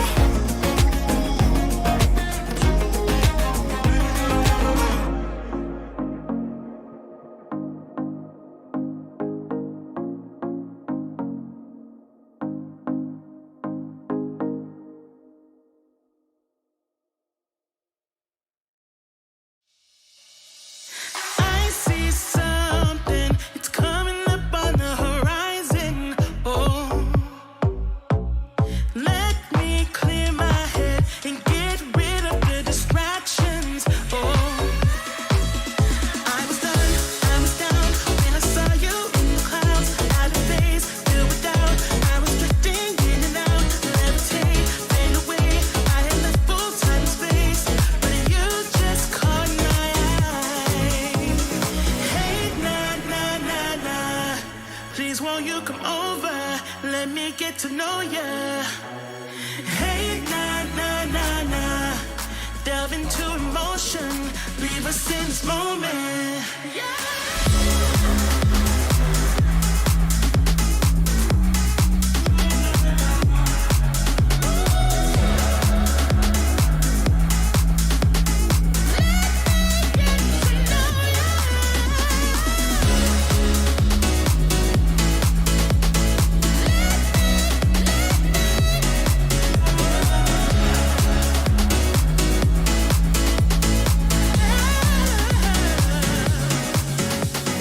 Let your mind be free. Stop holding back 'cause you can fight it. Oh, I don't know your name, but something in me has ignited. Oh, I was done, I was down when I saw you in the clouds. Out of phase, filled with doubt. I was drifting in and out, levitate, fade away. I had left full time and space, but you just caught my eye. Hey, nah, nah, nah, nah. Please won't you come over? Let me get to know ya. Hey, nah, nah, nah, nah. Delve into emotion. Leave us in this moment.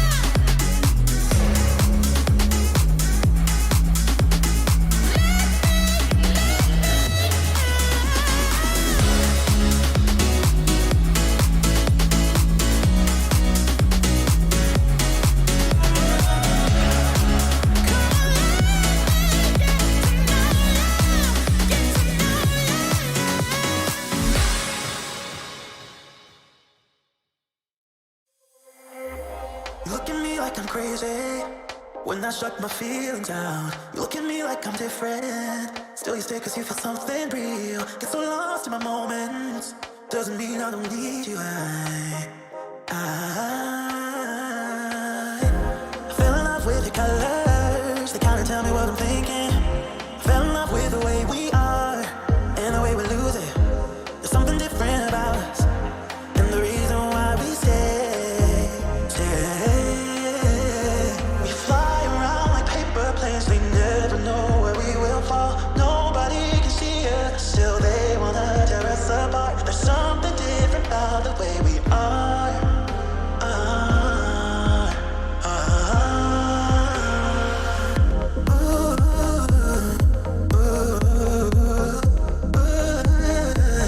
There's something different about us.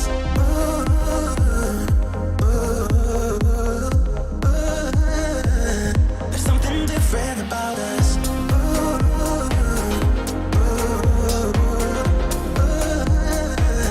There's something different about us.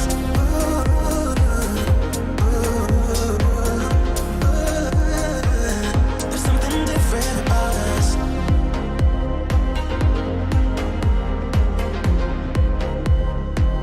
There's something different about us.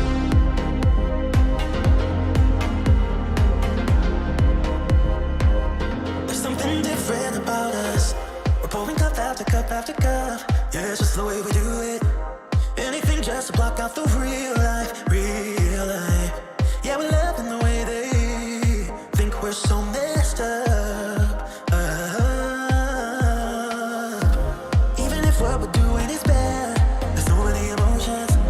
Sharing stories that we never had, yeah, none is real. I think we're searching for reasons not to be like them. We fly around like paper planes. They never know where we will fall. Nobody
everyone.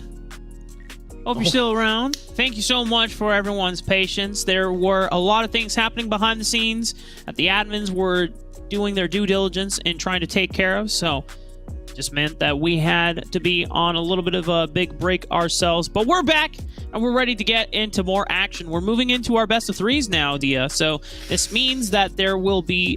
Or no, not quite best of threes. I might have misspoken. Okay. We're good. See, I Dyslexia kicked in. I looked down at the bottom. I saw, and for some reason I saw BO1. So I was like, wait a minute, that's not right. I'm pretty sure. But best of threes, it's going to be BYG taking on Sentinels. This is where things start to get not only a little bit more exciting, but also a little bit more of a lifeline available. If the game one doesn't go your way, that's okay.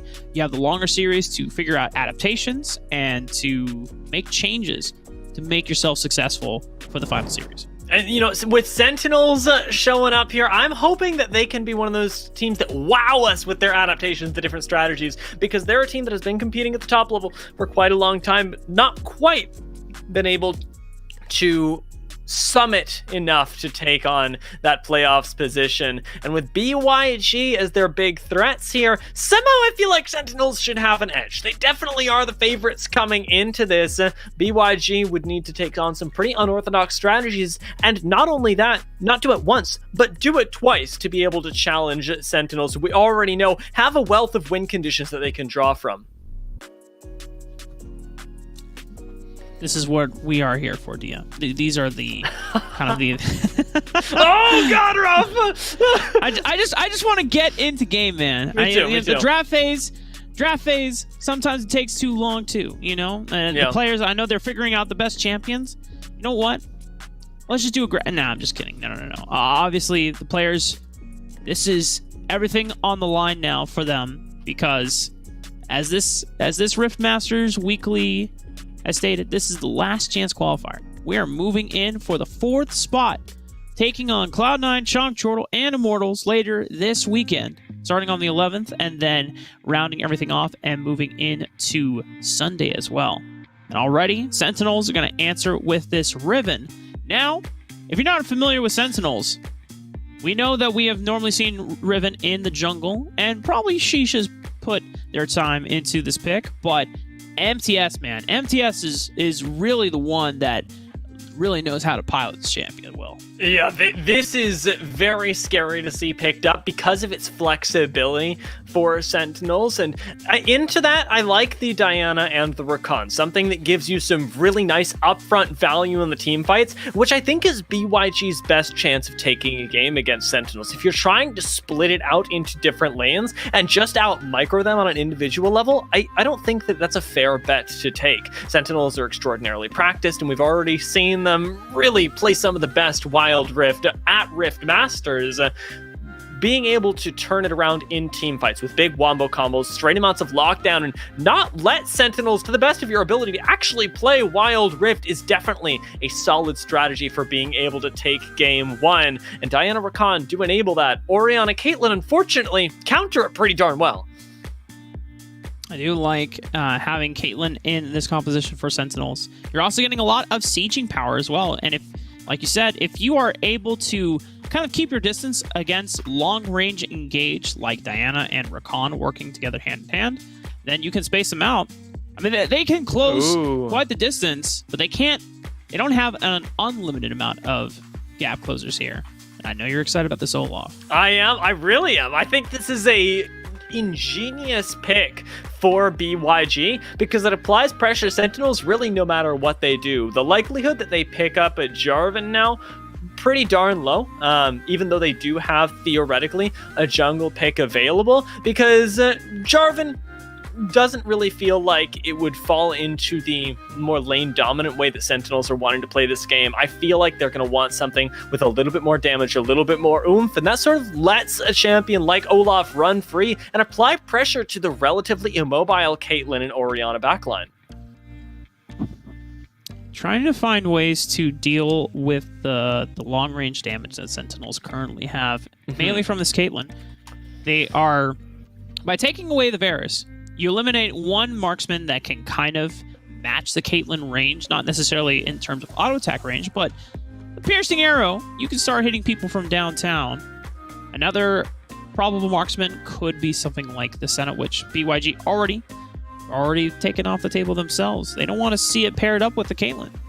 How do you feel about the more traditional, especially from League of Legends, counter to the Caitlyn? Because Ashe is still up here and would enable BYG pretty darn well come that mid game. Because, sort of in between that and Ezreal is your last couple ways to answer her.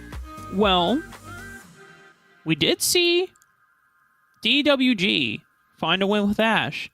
Mm-hmm. And while it doesn't match in terms of the early raw damage strength that Caitlyn boasts, the utility that you get between the auto attack slows, the volley, Crystal Enchanted Arrow, you give now more engaged tools over to BYG, pairing it alongside Moonfall, Grand Entrance Quickness. And of course, I mean, Olaf just wants to run in there and just do some damage, right? And so if other people are setting up the fights for him, then he gets to thrive.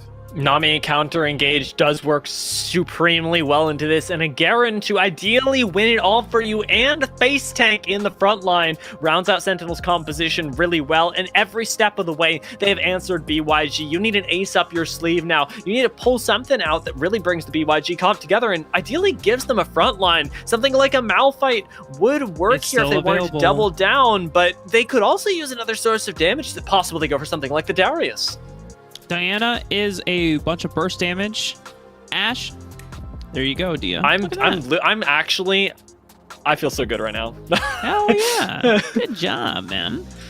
So, and the nice thing about Darius, especially with the combination of Rocket Belt, you can engage with Darius because you could Rocket Belt flash forward, and if you get a bunch of people hooked up in Apprehend, that is one way to pick a bunch of people from Sentinels. And outside of Riven, not many of these champions have reliable ways of just getting out of there.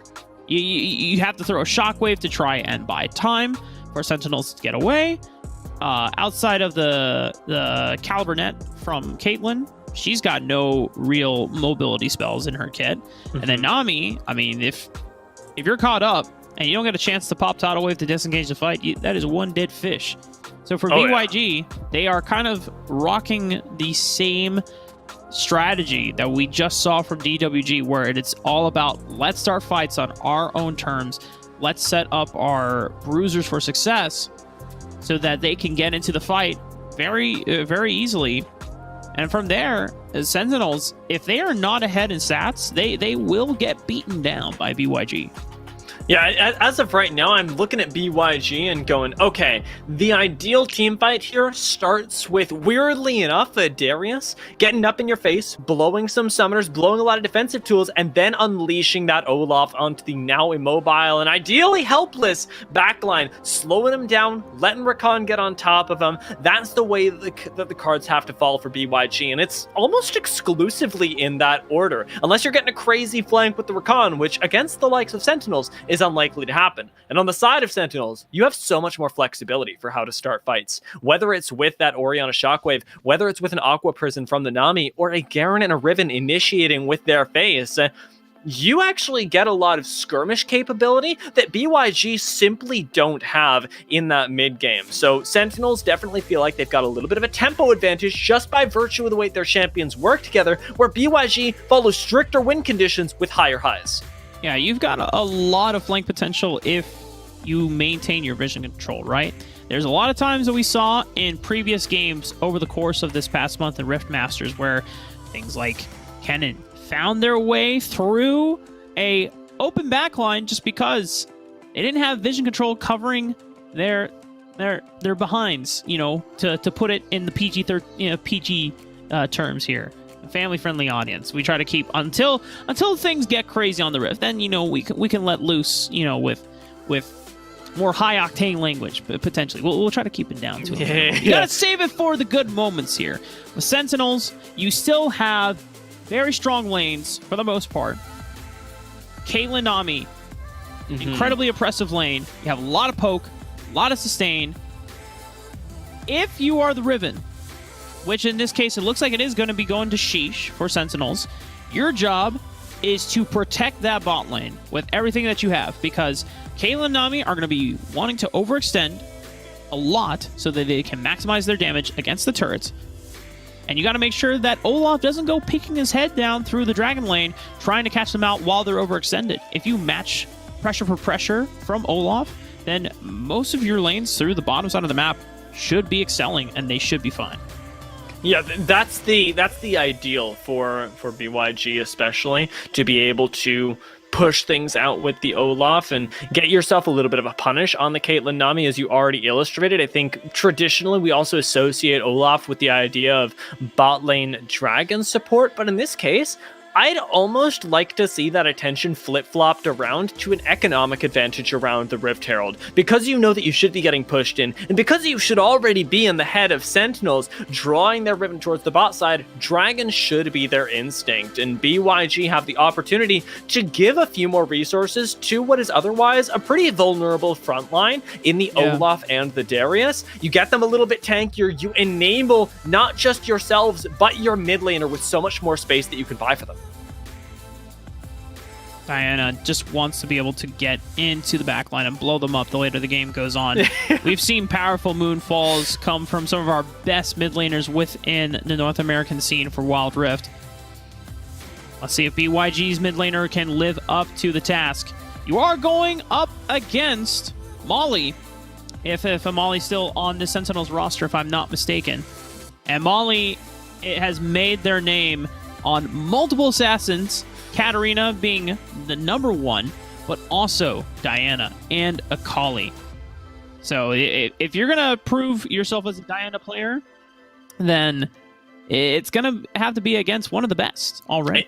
Yeah, I really like that sort of in my head, just before, I was sort of beautiful minding, and I was like, okay, well, they're going to draw some pressure here. They're going to end up taking the Rift Herald and trading it away for Dragon, which will net them a 0.372 to the power of 4 gold advantage. And here we are, actually, and you whittle it down perfectly. It's up to whether Diana can just blow people up or not. Because come the mid game, what happened earlier on, who gets pushed in where, doesn't really matter nearly as much as being able to find those clutch engages and that big bit of burst damage that comes with this Diana pick. And let us not underestimate, I call it out one more time, this Rakan, because even if it only happens 1 in 15 team fights, we're very likely to see those 15 team type fights take place, and it could just be the last one, the second to last, where Rakan ends up getting a big engage from no vision, and Sentinels just couldn't set it up in time, ultimately giving BYG a really big advantage because all of their go buttons on Diana, on Rakan, and even on the Ashe are so immediate. So many tools to engage on the side of BYG, which just means that Sentinels have their work cut out for them, and how careful they navigate the early and mid game. I mean, early on, you're not going to have all that crowd control available, but once you do hit level 5 on these respective champions, that's when Sentinels are going to have to be a little bit more cautious about how they approach certain choke points, how they set up tempo, and how they set up control over certain objectives going into the mid game. If they're the ones first there, even though they're going to be all clumped up, you have ways of preventing BYG from getting into those corridors, because you have this tidal wave, you have the traps from Caitlyn for rest, you can control those choke points, and you can make it very difficult for BYG to even get in there in the first place, because if they cannot get into the actual objective point, then they can't use their fancy engage. Yeah, I think a really nice way of just starting off on the right foot there. Sentinels demonstrate that they know they want that early momentum, bringing MTS towards the mid lane that BYG do not get to mirror on their side. Cloud ended up playing Leash for Sultan, which ultimately gives them a little bit of room in the clear speed and a little bit faster of one, but gives Sentinels the map pressure to lay down the early vision and the early pressure. Nice knock up though, landed on the bot lane. I'm already impressed by Tahoe. Tahoe, it just paired with the Fawn of Life, is going to help Soju Su get a little bit of pressure onto Rest and Beginnings, as well as get some sustain down. However, Nami also pretty damn good at sustaining. And with their Fawn of Life equipped as well, anytime they land a bubble or go for an ebb and flow, should be to keep them topped off. I'm pretty sure I just saw Sultani and Beginnings pass like ships in the night. They walked past each other in the river, And they didn't want any of it. But just as I say that now, they might look for the engage. Doesn't seem that Rest and Beginnings are going to tango with them. You two also a man of culture, Rafa. I sense it there. The 2 ships in the night brings me back to the old Papa Smithy days. As yes. That was one of my favorite things to hear, and now we really got to see it play out perfect on the Rift. And with that little bit of tangoing that we saw down towards the bot side, Sheesh knows well enough that ship can turn into a whole lot of booty very quickly. Ends up taking away the Krugs and gets it quite What a are bit we, of gold. pirates now? Yeah, that's the ships, It's where my brain went. Yeah, that makes Better hope sense. we're pirates. I don't know why the immediate reaction to thinking about ships was just more like, ships from England, and they're not necessarily pirates. They're just royal ships. They're en route to wherever fancy England wanted to go back in the day, as long as it wasn't Everywhere. Titanic, and they weren't going into an iceberg. Then that's So, okay, you're thinking about like post-industrial ships, like like Titanic era, but not as unfortunate. early 1900s. Yeah. Okay, very nice, very nice. It's funny because you said English ships, and I was like, yeah, with the pirates, that's the problem that they've had the whole time. And well, it makes a lot more sense that we're drawing these narratives out now, and no better time to do it either, as these ships have continued sailing pretty darn smoothly. The gold basically even for both of these teams, and the junglers really taking their chill pills just on time, farming up for right now. Normally, a stagnated early game would tend to favor one team or another, but in this particular case, I gotta say, Rafa, I don't mind it for either side. Both BYG are getting plenty of time towards their level 5 power spike that they have now completed and want to get the items to back up, and on Sentinel's side, their bruisers are just getting tankier and tankier. For BYG, they definitely don't want to engage in fights where they're behind gold, right? And they have plenty of crowd control to be able to start off fights and look for picks once they're level 5. That's why they wanted to hold on. But also great patience from Rest and Beginnings, because they were pushing up their lane and they were slightly overextended. As soon as Sultani starts making his way towards that dragon side of the map, they back off, they relieve of their pressure, knowing that, we don't want to give up any potential ways for BYG to accelerate ahead of us. We're seeing some objective trading here. The Dragon going over to BYG, and Sheesh and Beginnings are here over in the Baron lane. But Cloud and BYG aware of already this trade happening in process. First brick should be going over to Sentinels at this rate.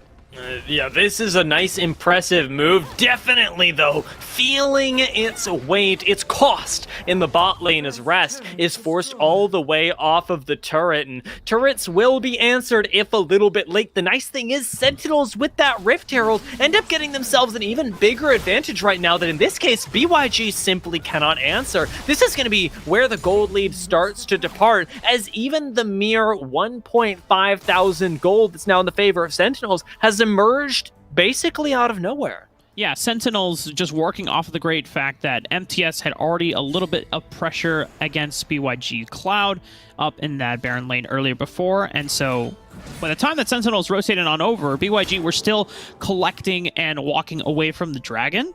They pelt the turret down, and they know that if we waste this Rift Herald right here, we already know we're in a position we're going to get first brick, but let's see if BYG then answer us in our own objective trade. They commit all 5 members to the Dragon side of the map, which leaves mid lane completely undefended. So that means they can use the Rift Herald there, and now they are trading up on tempo and in gold for 2 turrets to 1. This gives them more map control, and it makes it even more difficult for BYG to safely take resources through the Baron side of the map now.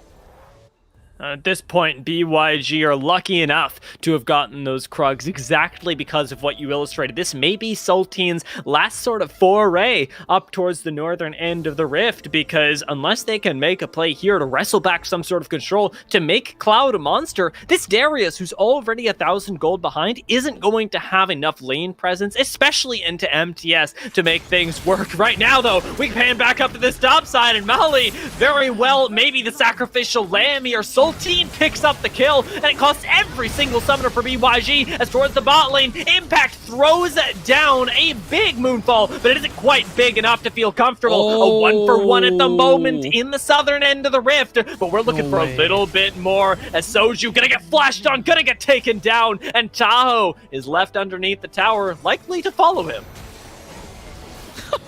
Rest just wanting to put an end to Tahoe's misery right there. Tahoe trying to stall out the turret dive as long as possible. Rest speeding it on up thanks to the ace in the hole. Cloud has shown up, though, after gooning up with Zoltini to getting first blood against Molly just on the Baron side of the map. BYG, by picking up first blood, they get a little bit of a nice amount of gold into their pockets, but Sentinels still trading up on the fact that they had 2 turrets to 1, and they end up with 3 kills total versus the 2 just for BYG. Means that 3,000 gold is now their lead that they are rewarded with, and you can already see how that is bleeding into the item differences as well. It's stacking up there, and it's going to be felt very shortly as a full-on team fight we haven't quite gotten just yet, but that skirmish was just the, if you'll excuse the pun, beginnings of what we are going to see. We've got the static shiv already complete on Rest for that nice extra bit of burst. Mali is starting to stack up as well, quite literally with the Saros. But MTS and Sheesh are the big spikers right now, those big powerhouses with double Black Cleaver and the Ardent Sensor on beginnings to back them up. These bruisers that Sentinels picked so early on are the crown jewels of their composition, and you can see it right now in the confident way that Sheesh is positioning inside of the enemy jungle. They force out Saltini's Ragnarok, so he's not going to have a reliable way of being able to access this dragon.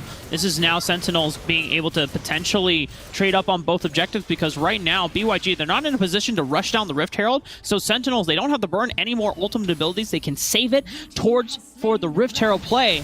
Sentinels, if they beeline over there, Impact is not over there quite yet, so no Moonfall available. This will be a 5-on-4 coming in right now. And Sentinels absolutely decimate that in the mental capacity that they have. They walk forward, and BYG know, just in their minds, that there's no contest because of the numbers advantage that you mentioned just previous. Another Rift Herald gets leashed this time by BYG for Sentinels and is now enabling what otherwise would never have been an engage, but now with a massive shockwave ends up turning into Sentinels, laying damage into BYG and taking their second mid lane tower of the game. Yeah, thankfully for BYG, they don't lose any members there, but the Shockwave was just there to make sure that the rest of Cloud's squad could not stop Sentinels in their push. Saltini is trying to answer back and trade turrets through the other side of the map, but that means there's no Olaf here to defend against the turret push. Once again, Sentinels, they look at 1 turret trade from the side of BYG. They're going to trade up on 2 turrets, and they're going to get a kill on top of it. They can't even play the game here. I'm watching BYG walk up, and half of their team fight is pushing in the bot lane, trying to get something back. But most notably, I watched Impact that game, the linchpin of their composition. This Diana that we talked up since minute 1, sit on a trap, get silenced, get knocked up, get taken down, get stunned. Things were just going awfully for BYG. Diana at 0 and 2. Right now, some of the lowest gold, especially when compared to almost every single member of Sentinels, is definitely not what you were hoping for inside of this game. You need that Diana and at least 3-4 items to be able to blow people up, and Sentinels are already just snowballing this out of control. They're taking everything. They take the turrets. Sheesh even comes in, sees the last chicken nugget, Tendy from Saltini, says, nah, that's mine, bro. Swipe. Thanks for the lunch money too, baby. And Sentinels pushing even farther forward ahead. 5,000 gold in their stead. Just under 11 minutes. The amount of turret pressure that they have right now is just so relentless. Thanks to Rest on this Caitlyn with the long range and with the traps being set up. If BYG, if they don't pick up the engage on the right foot, they can get heavily punished by the disengage options that Sentinels have. And that Nami especially laying things in. Since we saw it in the draft, we knew that it was the perfect answer to what BYG were picking up. It was a response to the Olaf, and well, typically it's not something that you actually see picked up into an Olaf because Nami can't do anything to him. It's so much about separating, disjointing the team fight from BYG so that Saltine has to go in alone and can get burned down in that time. The Guardian Angel will buy him a little bit more presence in the front line, but my biggest worry is that by the time that BYG actually get to arrive on top of Sentinels, on top of their backline of all things, Saltine will have already died twice and everybody else will have joined him. BYG trying to just hold on and stabilize a lot of the bleeding that is occurring on the Rift now. Sheesh wanting to threaten just to take this blue buff. They are stealing everything away from BYG. Oh! And you can see that Saltini pops the Ragnarok, pops the Righteous Glory because they want to force a fight.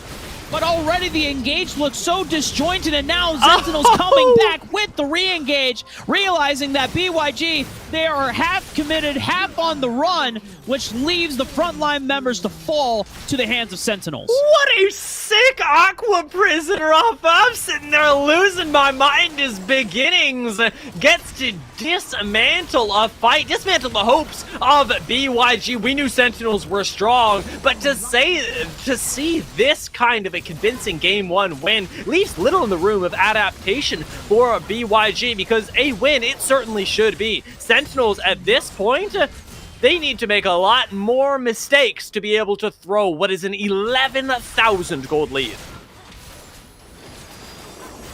This is going to be really tough for BYG, I'm not going to lie. In the other games, Crimson Enchanted Arrow, they're trying to find a pick where the rest of Sentinels are on the potential retreat, but even if they try to pick that fight, the ultimate abilities are available for Sentinels once again, so they could have easily taken that fight. I don't know, Dia. This is a little doomed for BYG at this point. They still have all of these engagement tools available, but Sentinels, the way that they are just strangle holding them from resources on the map and always one step ahead on this, you know, virtual chessboard that we have in Wild Rift. Anytime that BYG try to trade up on an objective, Sentinels answer back with twice the reward. And think about the way that BYG are approaching this now. Their steps were so clearly laid out in the early game, but were foiled by Sentinels. And at this point, the way that BYG are trying to deal with things is by pushing out their lanes. And the thing is that that's nice and all, but it's Saltine that's forced to do it because Impact and Soju are so vulnerable to getting ganked, to being taken down. And your Olaf having the most gold at this point just really isn't going to matter. It's 14 minutes in, and a front line is nice to have, but a back line is what BYG are missing. One that can actually take chunks out of MTS and Sheesh. Even Mali right now, single-handedly keeping everybody away from even approaching the Baron pit, means that Sentinels have this one in the bag as soon as they start it. Oh, here we go. Baron is dropping rapidly. Saltini does have Flash, and he has Reckless Swing plus Smite. That would be their only chance of potentially stealing this Baron, and Sentinels recognize that. They don't actually want to flip this. They want to force and pull BYG into this fight. The Moonfall finds two in Sheesh and Rest. Wait a minute, Sheesh is gone. Rest is on the run. Impact hasn't been able to find it without Lunar Rush and capitalizes on the pick.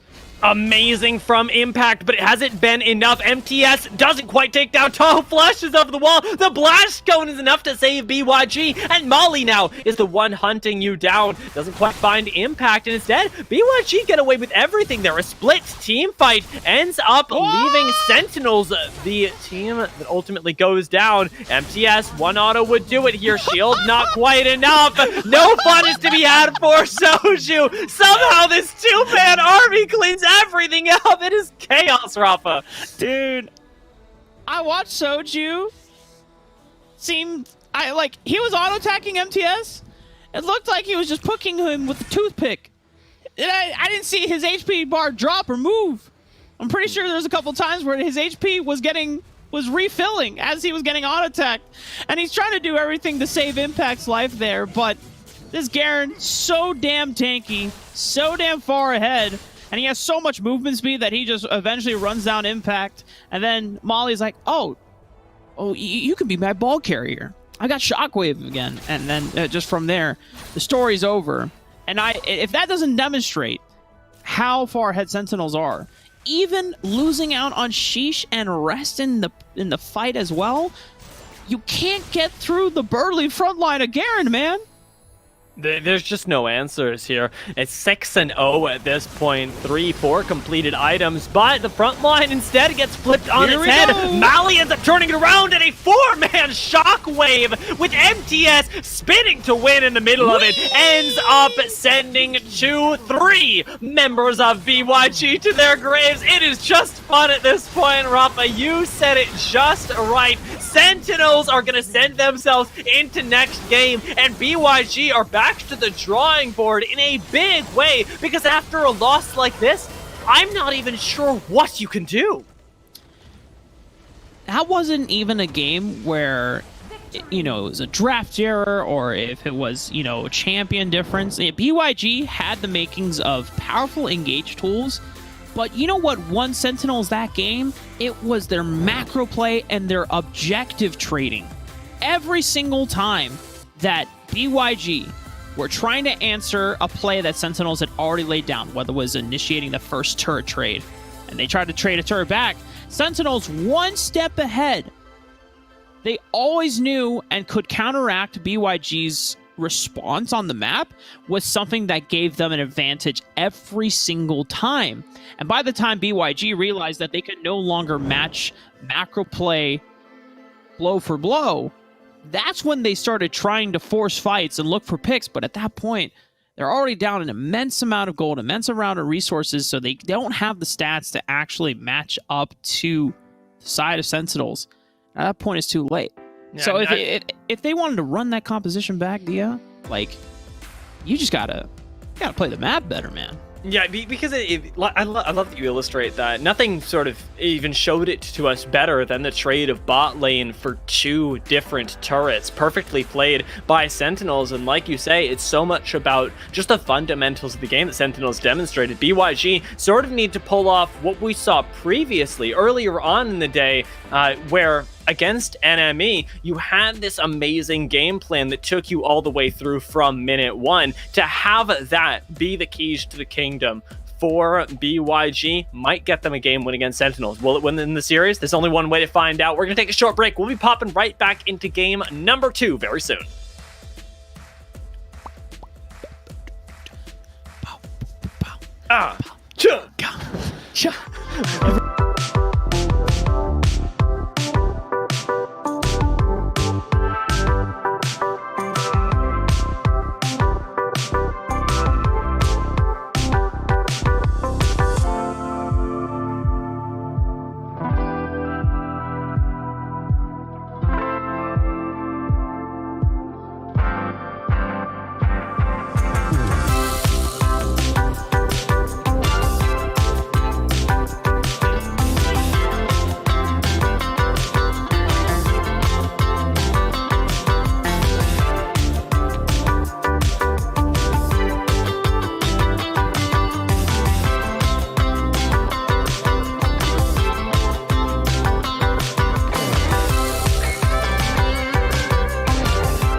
What's your story?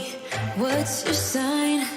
It's like we're twin flames in a different life.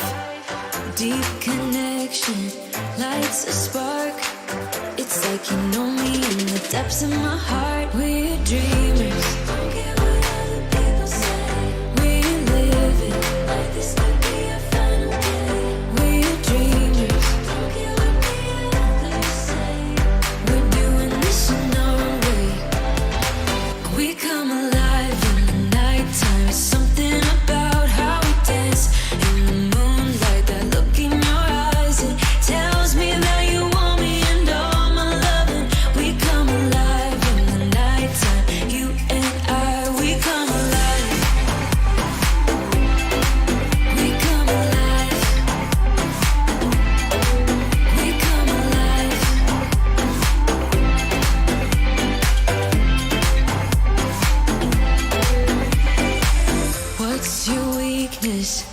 it's your type.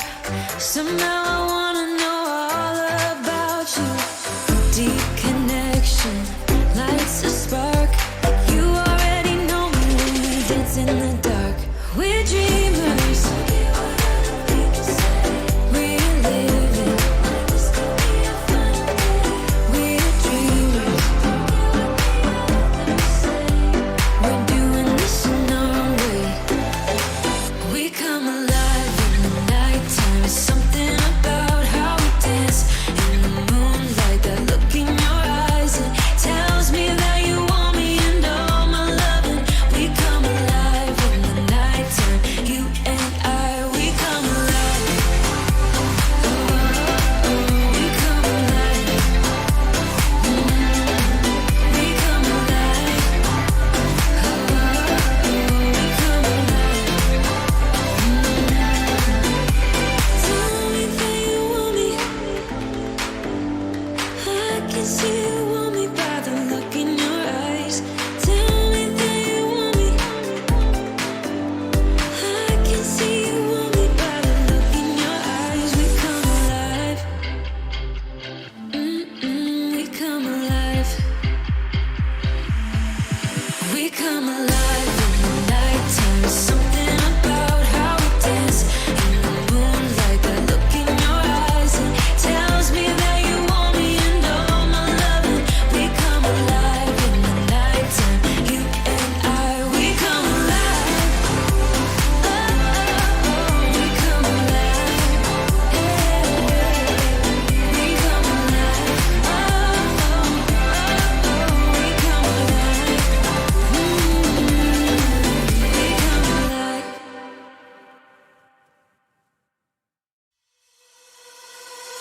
She was in love with a boy, in love with a girl, so in love with the world, so beautiful. She was in love with the night, the way the sun shines. All she needed was light to have to hold, and nobody could make her feel down. She was always smiling from ear to ear, and everybody wondered if round would she ever know the feeling of tears. All she said to them was live your life just like you're young again. No, don't you cry, just get back up again. 'Cause if you want a life to live it better, if you want love and stay together, if you want to smile and be forever.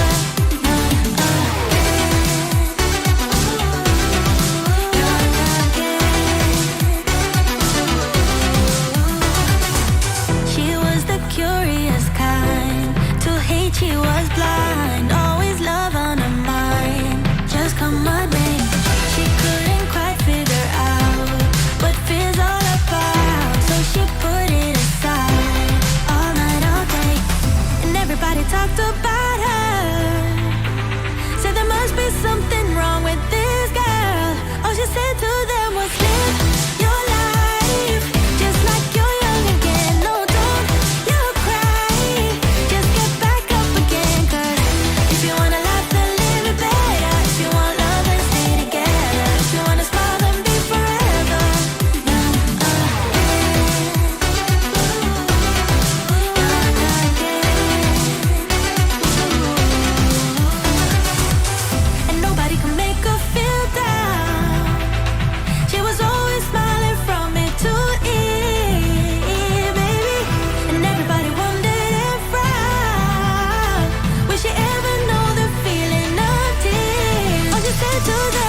feels so abstract. Yeah, it's complicated. What you say, the way you act.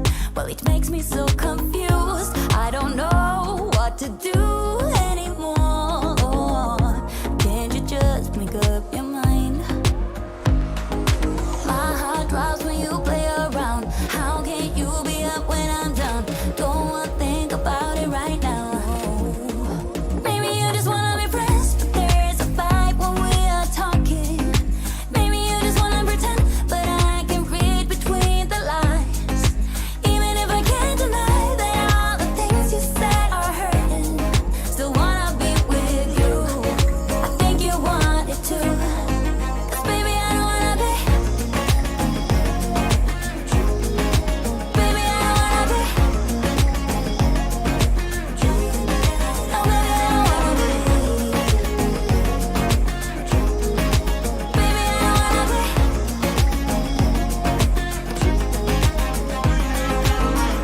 How it hurts to see you smile, like a dagger in me. She just seems so juvenile. I just want it to be me. I wanna set your world on fire. Oh, you're so sure I'll stick around. Oh, my heart drops when you play around. How can you be up when I'm down? Don't wanna think about it right now. Maybe you just wanna be friends, but there's a fight when we are talking. Maybe you just wanna pretend, but I can read between the lines. Even if I can't deny that all the things you said are hurting, still wanna be with you. I think you want it too. 'Cause baby, I don't wanna be. Baby, I don't wanna be. Oh, even if I can't deny that all the things you said are hurting, still wanna be with you. I think you want it too. 'Cause baby, I don't wanna be. Oh, baby, I don't wanna be. No, baby, I don't wanna be. Baby, I don't wanna be.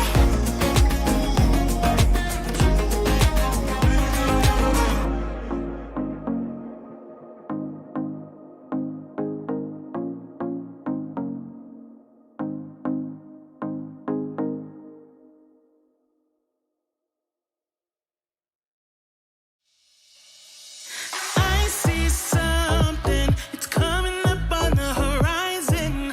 Oh, let me clear my head and get rid of the distractions. Oh,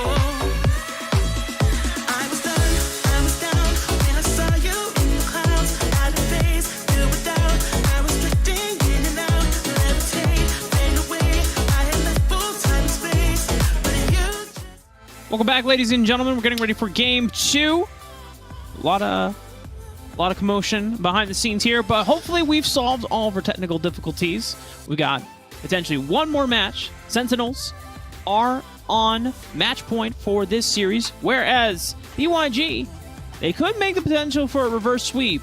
They do have to clean up a lot of things going into the macro gameplay, but you know, if they want to run back similar compositional pieces for their squad and their lineup that they had, I would not be against it. No, especially because, like we talked about, their composition was built in not actually letting Sentinels play the game and being able to lay down that wombo combo, but crucially their mid laner, who needed to be, like we talked about, the crown jewel of their composition, ended up being the one ultimately left behind, which was really unfortunate to see happen when the Diana needed to be excelling in this situation. So many resources ended up going into your Olaf as BYG fell further and further behind, and you couldn't expose the necessaries, your Ashe, your Diana, your carries, to any sort of risk, ultimately leading to a situation where the carries of Sentinels just had way more to work with. As we're about to pop into this second game, draft is already complete, and BYG seem to have gone for yet another teamfight composition, but with a Dragon Lane at the very least that definitely shouldn't be interacting with anyone. Yeah, this is the Seraphine Sona Dragon Lane duo, patent pending. Shoutouts to the homies over in the European scene. as this is where that composition first came to place globally. A lot of the teams like, I want to say Rix, and I don't know if Team Queso piloted this composition as much as the other European colleagues, but this double enchanter composition, I think the only other team in NA that has actually experimented with this is one of our first iterations of Enemy back when it was Dienzio and Selma in the Dragon Lane duo. They were sometimes trying to just supplement and support a lot of the heavy bruisers that Truth, Tive, and Alui were playing back and earlier on in the Summoner Series. But this time around, it's to support 3 fighters, but for BYG, Sultani on the Lee Sin, Cloud on the Renekton, and of course, Impact, the centerpiece of this composition in the Yasuo. They do it again. They take this risk, and I can only hope that it pays off. But I mean, already you can tell that it's not going to be an easy one. He's going to need a lot of support from Sultani to make this work. Well, in the bot side, ideally, BYG's composition should allow them to basically ignore it, despite the fact that you will be taking some serious harass from Caitlyn with her long range that unfortunately leaves Seraphine and Sona in the situation where they can either respond to the poke or take the CS, but they can't do both at the same time.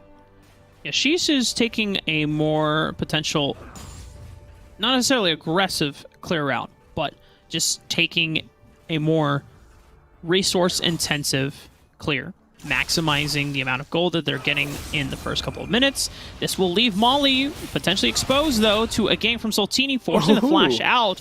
Burned the barrier as well. There was so much damage burst from Sultini's combo that the barrier didn't even visibly show once it was burned. It was just instantly gone. And that's the really scary thing with the Lee Sin as well. Such an early game champion really can lay down the punishment. And now with Impact having a summoner advantage and level 5 on the horizon pretty darn soon. We're only level 3 right now, but these things go by real quickly. Once that hits, it should turn into a kill. If not before, then Impact, though, going low, is risking it all for his chance at CS right now, and in a way has kind of put himself in the hole when he was in an advantage.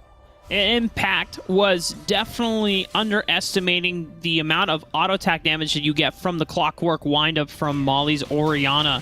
And the beginning, those trades, very brutal from Yasuo because you're naturally a fighter champion and you have a higher base AD than most other champions, specifically mages, but Gotta be mindful of the clockwork wind-up passive. However, one way to punish the Seraphine Zona bot lane is to dive it early on, and it's exactly what Sentinels are going to do. Oh, expending the flash as well. Tahoe can't even get that last kill and answer, even with the assistance of the tower. Everything was expended. The barrier that, again, barely registered. The exhaust coming in from Tahoe as well onto Sheesh should have been what saved BYG, but Sentinels just have that extra little bit of patience. They know that no help is coming. They know that BYG can scream, shout, exhaust all they want, but ultimately that tower dive was going to go off, and now the bot lane that is in the hole with a pretty darn accelerated jungler as well, Sheesh can actually start making some plays of his own,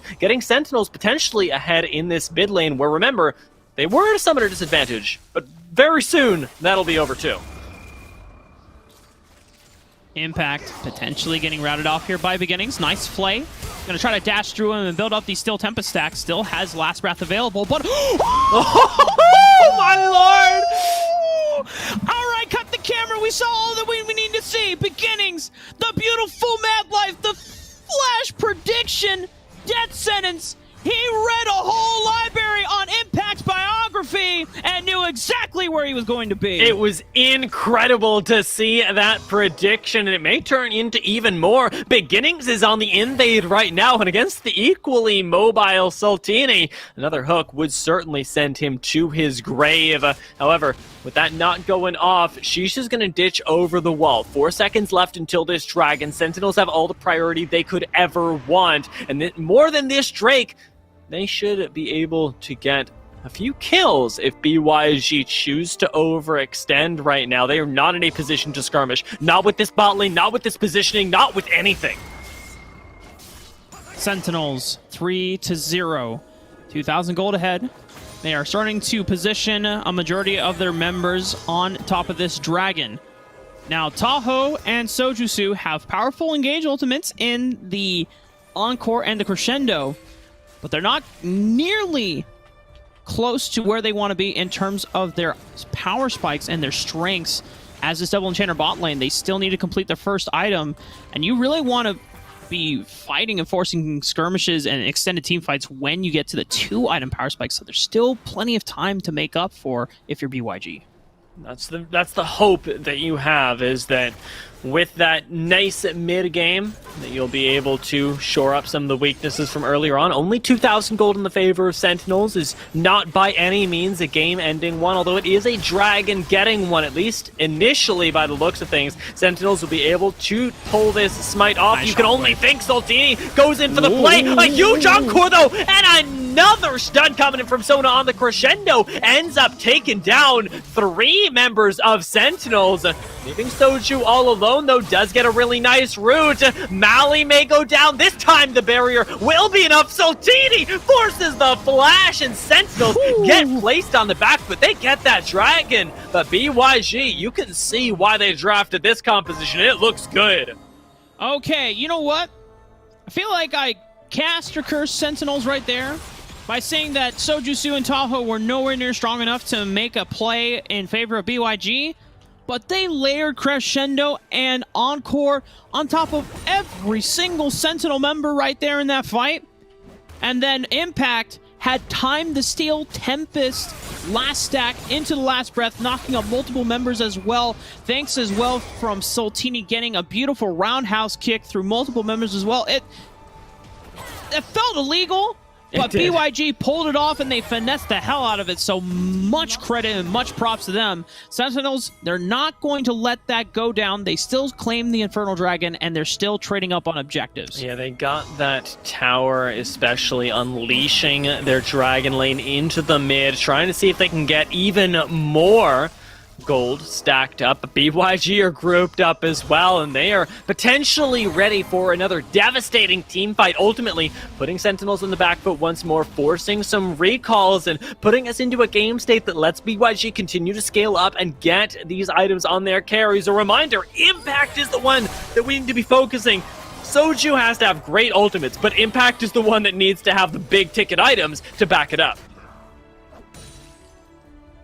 Gold lead pretty much even, a difference of a few hundred, just under 1,000. Sentinels still are looking to take control of this map. They've already unlocked the first turret of the game through the dragon lane, but the mid turret being unlocked by BYG, if they can somehow maintain control of their mid tier 1 turret, that gives less room for Sentinels to be able to traverse through the map in and out of these jungle quadrants that you already see Sheesh trying to get a hold of with this invade. It's sort of artificially, I don't even want to say artificially, passively is perhaps a better word, gives Impact a lot of safety because you're giving so much less room to those Sentinels. Unfortunately, it's still turning it into something as Cloud expends literally every mobility possible to buy as much distance between him and Sentinels as he could. That was an incredibly zoom in Renekton.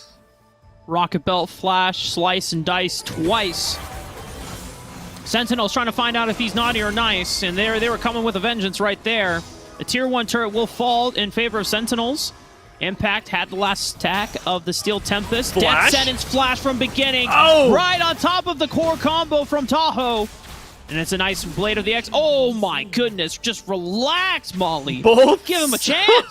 Both Soju and Tahoe went down without using their ultimates. The one thing that they were picked for, of course, sustain later on in the game will be the thing that helps them out. But even so, that kind of burst sustain may not be really the thing that Sona or Seraphine can help you with.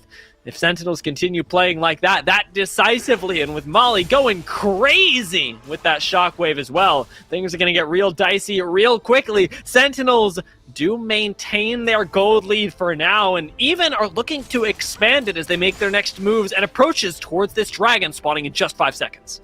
Now, while Sentinels did pick off 2 members in Soju and Tahoe, you had Saltini pushing through the Baron lane, able to get a turret back in their favor with that Rift Herald play. making sure that the gold lead doesn't balloon out of control against them. Sentinel's only 2,000 gold ahead, but watch for Molly and his shockwaves. He already has Saris Embrace fully stacked, Luden's Echo as well. These shockwaves are going to deal a massive amount of damage, especially to the members of Soju and Tahoe, who are extremely squishy as these two enchanters. And Soju needs to be positioning, especially super carefully, because the Seraphine can provide so much. Zona, a little bit more short range, can be up there with the Brawlers right now, and she certainly is. Unfortunately, one of them is already gone. Saltini ends up going down, and just like that, the double knockup lands, but so does the Encore coming back around. BYG turning, but again, Molly says, no, this is mine, and Impact says, no, it is ours. Everybody is going off, but it is BYG that claim the kills for now. A nice lockup on Molly keeps him from finding any murder right back. But Sentinels, on a nice edge of this fight, do still have their one biggest member, Molly, there to keep Dragon from going over to BYG instead. That felt like just a moment of like who can outdo the other, because at first you see MTS getting the pick on the Saltini and the rest of Sentinels blowing up the Lee Sin, but then right afterwards BYG throw down the Crescendo, throw down the Encore. It's a lot of damage and instantly wipes out Sheesh and MTS, but then you have Molly throwing out the Shockwave, trying to answer back, picks up 3 people, but just as that happens, Impact had the last Steel Tempest stack, throws it out, connects into the last breath, and knocks up all the rest of the members of Sentinels. It was back and forth, and we're at this place again because no one could take the Dragon in the first place. Here we go. This point, a total wipeout right now is, oh my lord, a total reversal comes out from MTS and Molly, pulling them in and breaking them apart. BYG are scattered, lost, and sent right back to base. Oh man, if Sentinels could have had double AP right there, the Shockwave into the explosive cast would have just nuked everyone. Almost everyone from BYG that's blinking on HP bars. And I don't want this to be a criticism to MTS. It's a good thing that he's going tank and he's being a reliable front line, but could you imagine if this was a full AP Kragus? Oh my lord. The Shockwave and the explosive cast? Sheesh, there wouldn't be anyone left. Dead. We wouldn't have seen them be pushed away because they just would have all exploded on the spot. And with a combination like that, already pulled off by Sentinels, BYG have got to be a little bit lost for options. We talked about how Tahoe was trying to group up with the Bruisers, who already are so easily picked off. With the gold lead, I will say, stagnating for now, but Sentinels still able to pull off plays like that in the mid game. It leaves me sort of lost as to what you can actually pull off as BYG. If you aren't getting the perfect team fight, the huge knockup into Impact's ultimate, can you actually finish off people with Molly peeling for them? I don't think so. Thankfully, I don't have the answer to that question. That's for BYG and Sentinels to decide. 3,000, 2,000 gold for Sentinels as they pick up the second Dragon of the game as well. They're engaging onto Impact. Soju and Tahoe are running to try and save their mid laner's life, but Sheesh dodges it out. He gets the flash Lord. out. Saltini trying to flash and fall forward, and Sheesh is still alive to survive. The smooth criminal of Sentinels dips, dives, and dodges everything that Soju could throw at him and ends up still picking up the assassination on what I will say again is the crown jewel of BYG. If Impact isn't alive, you have nothing. Even Saltini right now up against Molly can't take the fight. He procs the GA. Molly doesn't have Shockwave available, but as long as he just dodges out. Oh, the Shockwave. Oh, but it's going to time out from Stasis. Saltini cannot take it. Cloud is here. Going to double dash with the slice and dice in. The Protobell gets the Ruthless Predator stun, but the death sentence from Beginnings will force Cloud away. Yet another hyper-mobile Renekton. This time, though, doesn't quite get the kill. Did still get out alive, though, so the consistency on the expenditure of the slice, dice, and double flash is at least there since Cloud gets to continue playing the game. Still has yet to die, the only member of BYG who has not met with his maker just yet. Sentinels, as we approach this Baron, have to be starting to look at that as their next win condition, their next way to crack this game open, since BYG are pretty heavily on the back foot already, but it's not nearly so much as they were last game at this point. Sentinels starting to pull ahead, though. BYG, to give them credit, they have been bringing them a much closer fight in this game 2 of our best of 3. But Sentinels, through thick and thin, are starting to pull ahead. Now, BYG, they are finally at huge spikes, though. Soju has Luden's Death Cap working on that Leandries with just the half component in this Haunting, guys. And the Seraph's Embrace has been fully stacked along with that Staff of Flowing Water for Tahoe. So in the extended fights, BYG have plenty of sustain, ways to take secondary fights as well. So Sentinels have to get on top of the backline of the Enchanters, blow them up so they cannot take the extended fights. MTS sitting on the front line right now has a lot of disrupt potential available, and it will mean this team fight doesn't actually get the chance to go off. With this massive tank in the front line, BYG can't engage through it just yet, and it really is up to people the likes of Saltini and Cloud to disrupt that, especially with the kick from Saltini. I'd like to see that be their sort of go button in these fights, lining up skill shots from Soju, enabling Tahoe, and letting Cloud run forward. A Renekton near a backline is devastating, but a Renekton right in front of you at arm's length of rest is essentially a purse. Another one out of Crocodile Skin, perhaps? You know where I'm going. You know exactly. You know what? I've never actually seen a crocodile purse. I don't know if people own those anymore. Oh god. Oh god. There we go. What a nice hook coming through. Beginnings gets that one. Soju might not be alive to tell the tale. Doesn't eat that 90 caliber net though and gets the heal off. Still, 4v5 should let Sentinels do whatever they would like, and at the moment, what they like is taking even more towers away from BYG. Importantly though, Impact pushing in this side lane is keeping the win alive for BYG. As long as he's collecting gold, there's always a hope. Molly? Don't worry, chat. No one saw that. Nope. Molly's gonna just take the recall, and we'll wait for the next shockwave. Thankfully, it comes up pretty often in the late game. Beginnings, looking for another Death Brush. Death Sentence doesn't find a mark onto Soju or Impact. Sentinels playing the patient game as they are 8,000 gold ahead and just waiting for BYG to come sniffing through and trying to poke their heads into the bushes to see if they do not get hooked by Beginnings and the rest of Sentinels. By maintaining safe vision control, they can guarantee a safe passage through. But the dark patches is the one that they have to be careful. All this vision needs to be cleared out, though. As of right now, BYG are doing just fine, being able to at least have the wards to spot out whether retreat comes through from Sentinels onto the Baron, and it lets them play the sort of game of chicken inside of the jungle. Perhaps an engage, though, coming through as Saltini does get slowed up. A push coming through from Sheesh in the bot lane as well is going to make things difficult. Very soon, BYG are going to have to choose whether they want to kill this Revan or whether they want to keep their base alive, and right now they are losing in both counts. Beginnings taken down to half HP, but as long as Rest is alive, that is all that matters, as he is the main sieger for this squad. Sheesh might be caught out here. A lot of damage already taken out, but Impact did not burn the last breath. It was just a couple of auto attacks to the face. Sheesh was pushing majorly through the Dragon lane.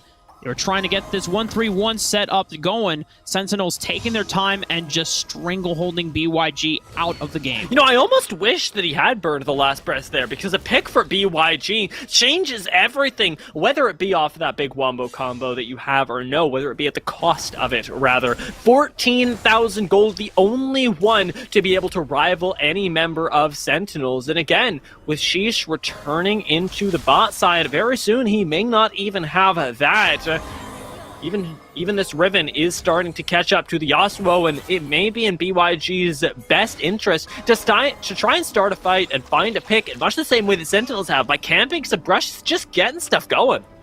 And one of the ways you can deal with this BYG composition that they have, because you know that they want to group up as 5, they want a death ball. So that the fact that Sheesh is constantly splitting on the other side of the map away from the Baron where BYG wanted to force Sentinels to poke their heads through. She's just like, dude, I've got Solari Charge Blade, I'm Riven, I have strong auto attacks, I can take through your base and end the game if I wanted to. That pulls them over to the Dragon side of the map where now we have the Elder Mountain available, and Sentinels, if they can get BYG to poke their head through a choke corridor where Molly throws out a ball and in a 4-man shockwave, that is game over. Look at that, though. As soon as Molly shows top side, everybody from BYG pushes forward. They know that this is their chance. A nice hook lands, but it's not going to be the kills just yet. In fact, nothing is going to come of it as both teams just posture, throw out the cooldown, see if they can find some really damning CC. Saltini finds a nice Q, though, goes into the backline, doesn't get the king, instead gets CC down, popped into the GA with MTS in the front line and Cloud in the back line. Things are going crazy, and ultimately Cloud does find the assassination, but Molly gets the shockwave to at least eliminate one more member. 3 down for the Sentinels. Rest but is still alive. BYG at this point needs to continue pressing forward. They need to find Rest, and they simply can't access him. MTS is literally immortal, and Rest has nothing to fear as Beginnings and MTS keep him alive, keep him untouched, and push themselves into the base. That was a beautifully played team fight from Sentinels. You could see so many opportunities that BYG had access to Rest in the backline. Cloud burning both Protobelt and Flash, trying to signal and completely delete Rest off of the map. But great work from MTS, great work from Beginnings to keep the front line from ever being able to dive past the backline and get into Rest. Once everything was peeled away successfully, Rest, it was a free shooting range, just pilting and just kiting his way throughout the rest of the intruders and the threats that he had to deal with. Great play from Sentinels, and honestly, shout outs to BYG, because this was a scary composition that did get to the point where it was getting to be a huge threat, and had BYG been able to successfully land the great 4 or 5-man ultimates with the Encore and the Crescendo that they had found earlier on into the game, that could have been a moment where we were going to game 3 instead of just ending the series right here and now. It could have been. It almost was. Sentinels ended up closing it out, and while I was hyping up Mali the whole time, I feel like myself and almost everybody else, at least on BYG, didn't quite have the mental energy to allocate to taking down Rest as well. Ultimately coming up big, coming up clutch. What could have still gone either way afterwards ended up being finalized right there. Sentinels move themselves forward, and now it's time to take, I know, this time, we promise it'll be short, yet another break before we move ourselves into the next and final best of 3.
feels so abstract. Yeah, it's complicated. What you say, the way you act. Well, it makes me so confused. I don't know what to do anymore. Can't you just make up your mind? My heart drops when you play around. How can you be up when I'm down? Don't wanna think about it right now. Maybe you just wanna be friends, but there's a fight when we are talking. Maybe you just wanna pretend, but I can read between the lines. Even if I can't deny that all the things you said are hurting, still wanna be with you. I think you want it too. 'Cause baby, I don't wanna be. Baby, I don't wanna be. No, baby, I don't wanna be. Baby, I don't wanna be.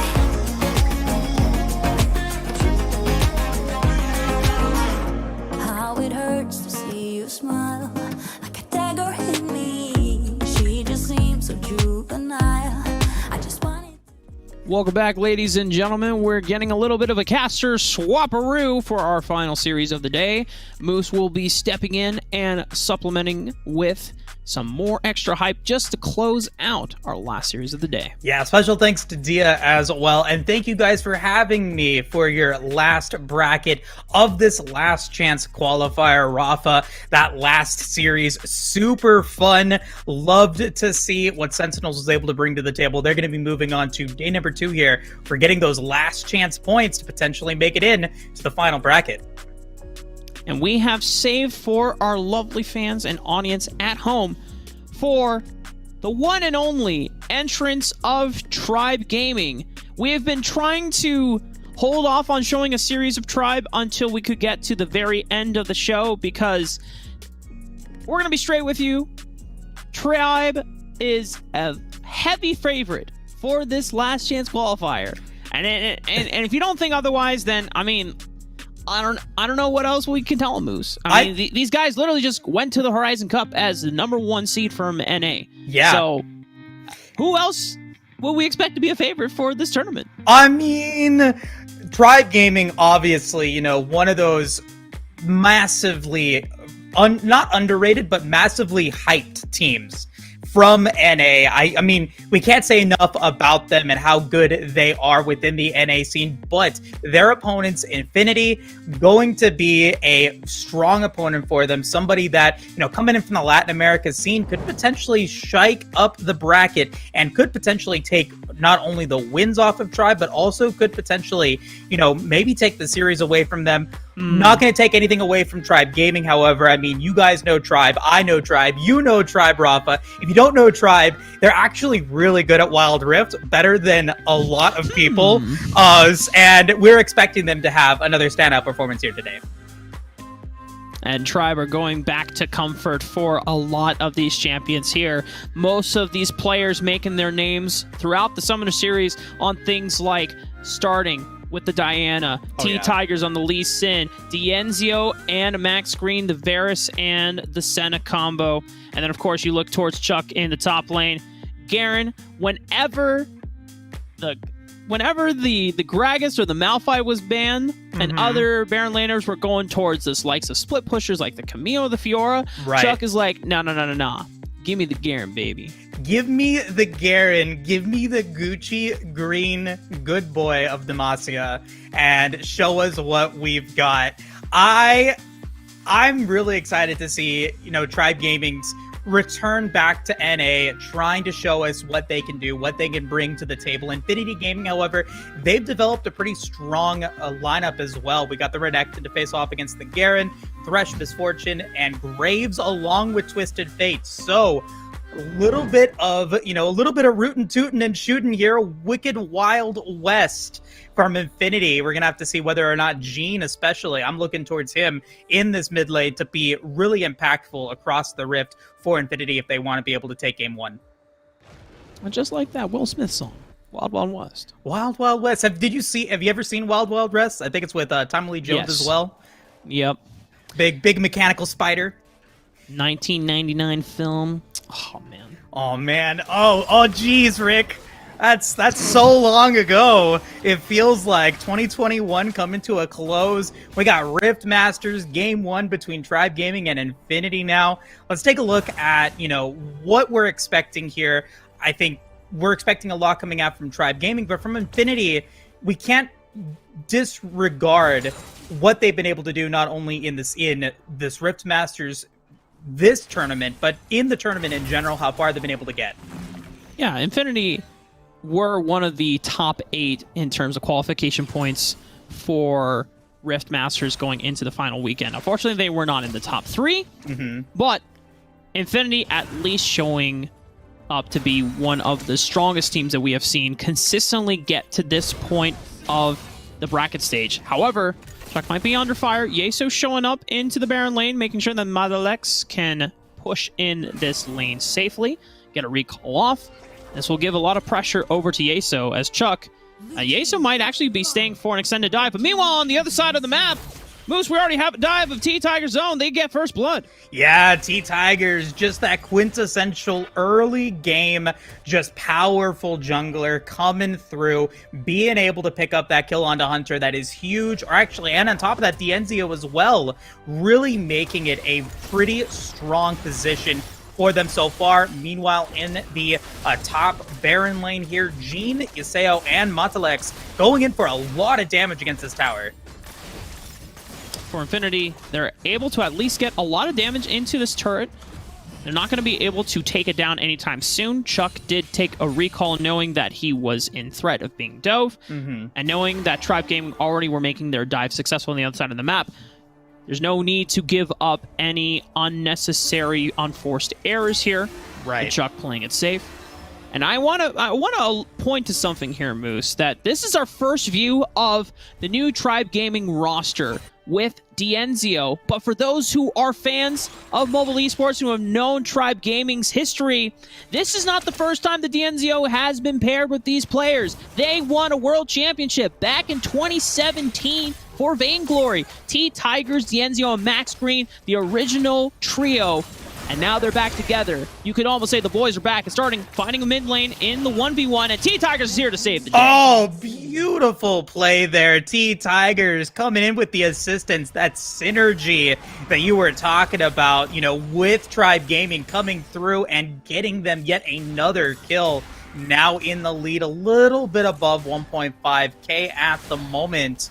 And, with the addition of Dienzio, if you guys watched the previous Riftmaster qualifying series, you've seen Dienzio's name come up. I think, with maybe some other teams that are part of it now, but today with Tribe, this is a showing that maybe some mobile gaming spectators are really looking to see where Tribe is going with them, how they're going to be able to continue to improve, and Infinity is a great opponent to go up against starting off here this week. At this point, Tribe Gaming are making it just another day in the books for them. They just came back from playing against the best teams in the world. And they want to show NA why they were sent there in the first place, why they are the representatives. They are off to a good start so far, 2,000 gold lead. Jean's going to make a nice move up into the Baron lane, though. First brick has already been equalized by starting in the Dragon lane, but Chuck will fall. Yeah, starting all alone there for long enough to be able to get that first brick. Like you said, Riptide's going to get taken by Infinity, though, as the box gets put in. Bullet Time will take down Wizard. Unfortunately, will fall. But Dienzio's going to take one. We got a fight between Tigers and Malalex trying to be able to get away. He survives, Rafa, with less than 10 HP. Dios mío, Matalex survives Infinity. They're definitely feeling the fire right now and answering back into Tribe Gaming's best. However, you already see off-screen starting has picked up a stray Hunter's Misfortune. Going to equalize a little bit of the casualties Tribe Gaming suffered in the river skirmish. Tribe Gaming making sure that they are not losing their lead. So far, I mean, at least with Infinity being able to get that Rift Herald, when they do drop it, it's going to equalize, I think, the results of that pretty bloody battle between them in the river there, with everyone pretty much falling, going all the way from bottom lane, roaming his way up and finding Misfortune all alone. Maybe Infinity getting a little bit too excited to see these low health bars and just leaving the Misfortune all by her lonesome's gonna fall. But at the end of the day, a pretty solid lineup there. Starting though, going to try to be able to get away. Will he be able to survive? Hunter wants some revenge, and it will be Matalex being able to pick up that kill. Josh caught out in a bit of a pickle. Matalex and Hunter Not just a running pickle. him down. Yeah. Not. Oh, we got T-Tigers starting up the dragon though. They're collapsing into the mid lane. All right, gotta see what this Rift Herald's going to do. Starting on his way back up, but he won't be here for another 10 seconds or so. The headbutt comes in. Shelly will fall. I don't know. That didn't seem like the most effective Rift Herald. As Yuseo trying to be able to survive, gets hit by the Dragon's Rage, but will get the Lantern to be able to find his way back to his team. As you said, Moose, not necessarily the most effective Rift Herald. They got some chip damage off the mid-tier 1 turret, but only half HP, not knocking it down, which means that Infinity will not have access to the mid control. Starting, he's not feeling too shabby about how Jean paired up with, or it wasn't even Jean. This is a little rude. Oh, wait, Jean gets out alive! And now Hunter's running it down, but... Oh, no! Max Green from across the map says, Josh, I got you. Don't worry, I'll clean up your mess. Picks up Jean with that Dawning Shadow. Oh, man. Good night, Jean. He thought he was alive, but a beautiful Dawning Shadow. But meanwhile, we've got the Piercing Arrow taking Yuseo down to about half HP. I can't say enough good things about Max Green, just on really any support. And being able to get that nice snipe, going to be able to be 2-0-2 now with almost 2 items. But we've got Hunter falling, starting to pick up that kill. The rest of Tribe Gaming finally being able to link up, hold hands platonically, just working their way down to knocking down members of Infinity one by one. Another kill picked up for Dienzio on Jean. No objectives to be taken through the neutral side of the map, but they are going to be able to push through the Baron lane, knock down another turret, making it 2-0. Beautiful, just movement from Tribe Gaming so far. They've made their way downtown, they've made their way upside, and now they're looking to be able to potentially go in for maybe the third tower of the game, or at least pressuring some of these inner towers against Infinity. So far, it feels like Infinity's just kind of been on the back burner, while Tribe Gaming just continues to turn up the heat front side. 7 kills to 4 as well. It's a solid 4,000 gold lead for Tribe Gaming. If we're going to be honest here, Moose, it's not necessarily out of the water yet, though, for Infinity. Right. A 4,000 gold lead could easily be equalized.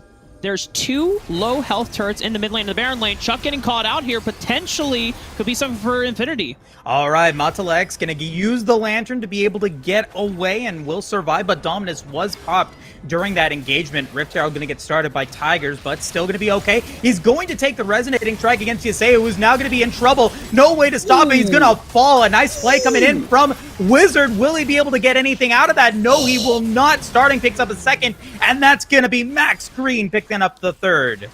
All right, well, we actually just got to see some slick movement from starting in that last bit of the fight right there. He hit the Crescent Strike onto 2 people. Luna rushed forward, goes back out, hits the Crescent Strike once again, gets the reset, and then dips out to make sure that he doesn't die. Playing on a knife's edge, playing a Dance of Fire right now. Tribe Gaming find a beautiful fight. Don't give up any advantages to Infinity in the trade, and now extend their gold lead from 4,000 to 8,000. Yeah, but shout out, starting doing some phenomenal work there. I have to agree with you, but I also want to shout out Tigers as well. Pinpoint accuracy on these sonic waves, finding Yuseo, finding Hunter, and despite Wizard having some nice CC and disruptions with the plays, not going to be enough, going to end up falling, and that's going to lead to the last outer tower of Infinity falling. Structures are dropping like flies, but they action not stopping now. Decisive strike into the Demacian. Justice my will take goodness. out Wizard. The rest of Tribe are on the pursuit. They just brute force their way through the front line of Infinity. Hunter and Yeser are the only ones left surviving. Tribe did lose out on starting, but a notable sacrifice for the cause as Tribe Gaming will now take sound control of this dragon. No, he got into Bitcoin at like 2014, right when it was getting out. He invested his life for it, but they got so much out of that return there. Beautiful Moonfall connecting onto 4 members of Infinity. I mean, you can't get much better than that. Damn, we're dropping crypto references on the broadcast. We are really pulling out all the stops. Yes, we Tribe are. Gaming now ahead, almost at the 10,000 gold mark. We are almost to the point of no return for Infinity. And this early game from Tribe Gaming has been absolutely beautiful to watch unfold, starting with that bottom lane dive that starting NT Tigers were able to manifest thanks to the help of D'Enzio and Max Green. And that is the difference between a good team like Infinity and potentially the great performance that we've been seeing out of Tribe. Golden TF trying to be able to survive. Montelex coming through. The Moonfall is there. Gene will fall. Montelex will get hit by that Lunar Rush as Tigers goes in with that Resonating Strike, but will not fall. Flashing to survive. Rift Herald going to get summoned as well. So just a lot of action with Gene and Wizard falling off screen means that the inner tower in the top lane will indeed fall. Yeah, you see Starting's gold right now? He has at 12,000. Gene's gold, 7.4k. Yeah. So he almost 5,000 gold behind in terms of stats. Starting is insanely fed, insanely far ahead. And so anytime that Starting can force a fight with T-Tigers that decide to just provide backup and a little bit of extra CC with that Dragon's Rage, one poor soul from Infinity that gets caught out is just going to be dead. A poor, so unfortunate soul, you would say. Yes. Back That's a to the good song. 90s again. And during the Disney Renaissance age as well. Yeah.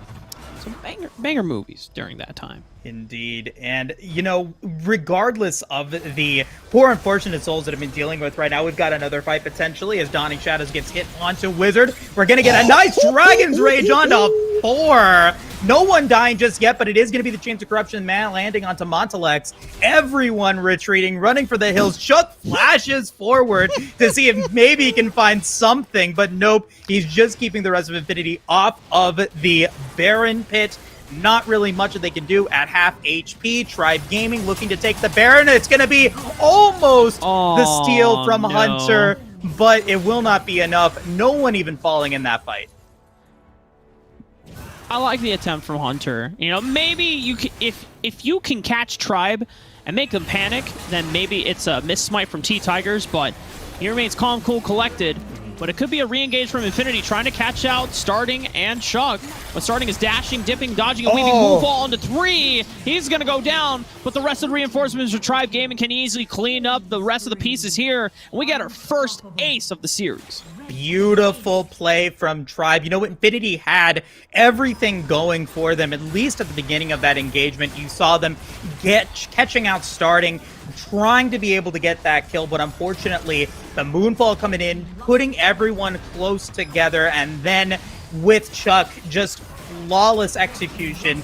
Beautiful spin moves, going to be able to take the triple, and now Tribe Gaming taking the Nexus as well. Infinity will fall, and it is a 1-0 victory so far for Tribe. Tribe are now at match point here, Moose, so it just means that Infinity are down to the wire. Every game is going to be just as important if they want to maintain their chances in this last chance qualifier for RiftMasters this weekend. And right now, I mean, unfortunately for Infinity, the snowball began very quickly in this battle. Yuseo going up to the top side to try to help out Montelex. They do at least get Chuck off of the tower, but they lose so much momentum on other parts of the Rift. Tigers once again initiating with that great dive bot side, being able to get Dienzio off to a phenomenal start. Starting though, I mean, the star of the show in this game, I feel, having some great moonfalls and just great control of these team fights, just making sure that the health bars go low and everyone else is able to swoop on in, take those kills, and take game one. And Tribe, they don't have to change much going into the second game. Infinity, though, I think they've definitely found some ways that they could get through the chinks in armor that Tribe have, constructed for themselves throughout the history of their performance in the Summoner Series. Right. But this is also the first chance and look that we got to see how the new Tribe roster got to be working with Dienzio. Mm-hmm. And I think he's fitting like a glove so far. Yeah, I mean, there's always room for improvement, and I always say that. I mean, there's anything that you do, always room for improvement. I think Infinity, though, great potential for them to be able to at least get some momentum into game number 2, maybe try to give Dienzio or maybe the rest of Tribe a run for their money, but you can't discount just how well of a team Tribe has meshed together so quickly. Dienzio's, I mean, very new to the roster, and it didn't feel like there was really any issues with his performance. His chains of corruption were on point. He was able to get the damage in with the piercing arrows and did his job very well.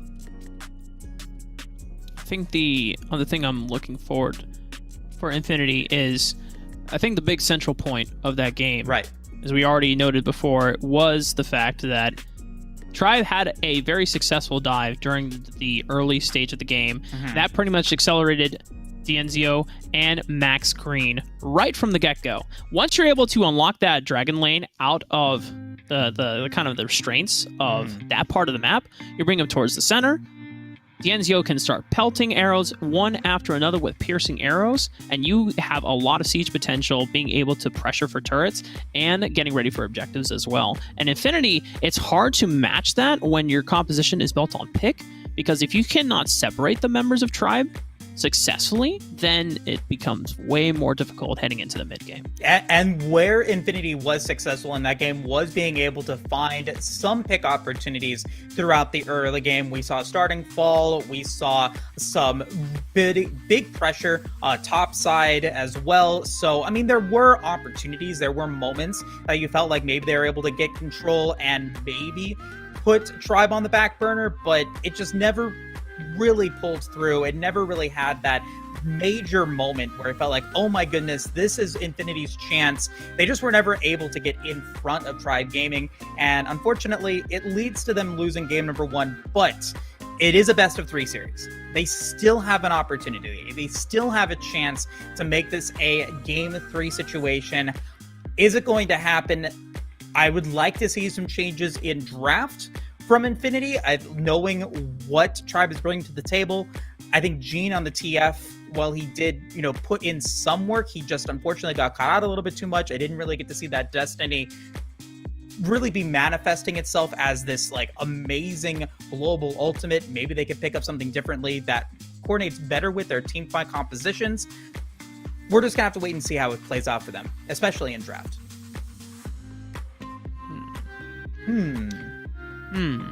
That's always the case.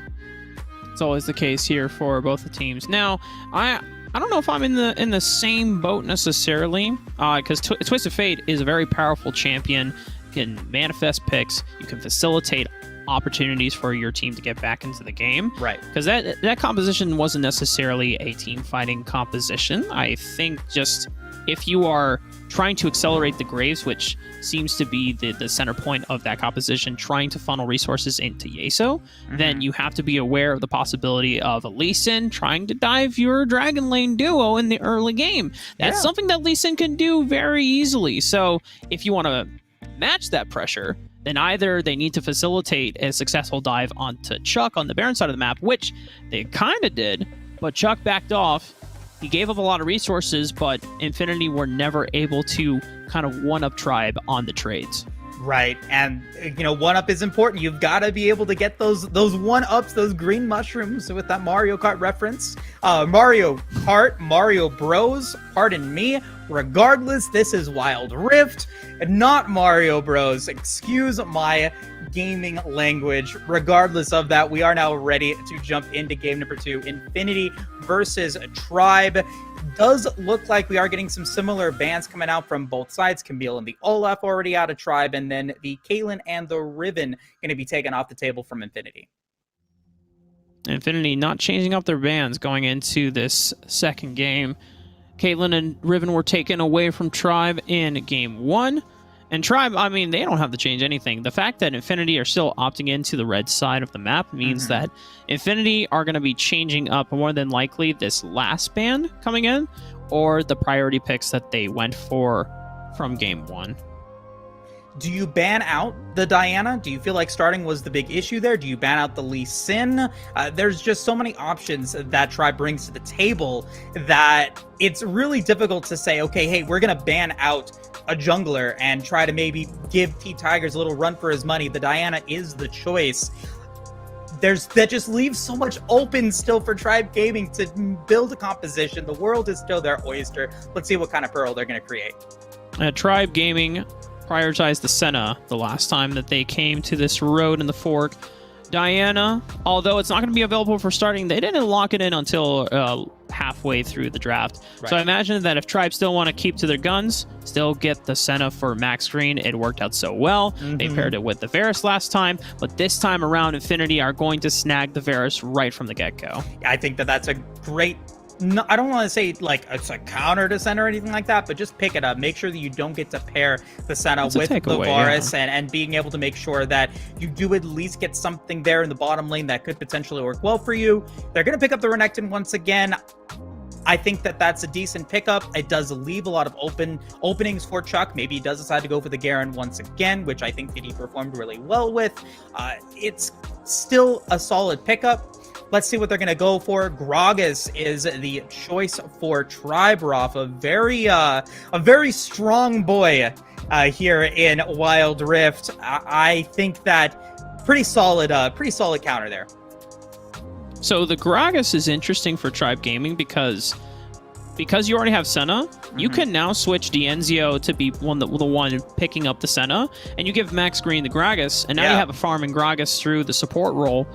But it still potentially could be a flex pick because Gragas originally in the North American scene was one of the perennial Baron laners until getting nerfed on his tanky stats, and of course introducing powerful Baron laners like Renekton and the rest of the 3 Baron lane queens as known as Camille, Riven, and Fiora. So Tribe Gaming still have a very flexible composition in terms of choices.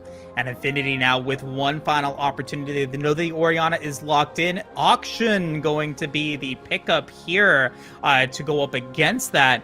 Excited to see how this is going to play out. I like to see teams, especially up against Tribe Gaming. I think that, if you're able to get the ball rolling early on, you could potentially get Tribe Gaming off of their footing and maybe put them into a scary situation. Infinity more opting towards maybe going towards more of that mid-late game composition with Auction and the Varus coming through.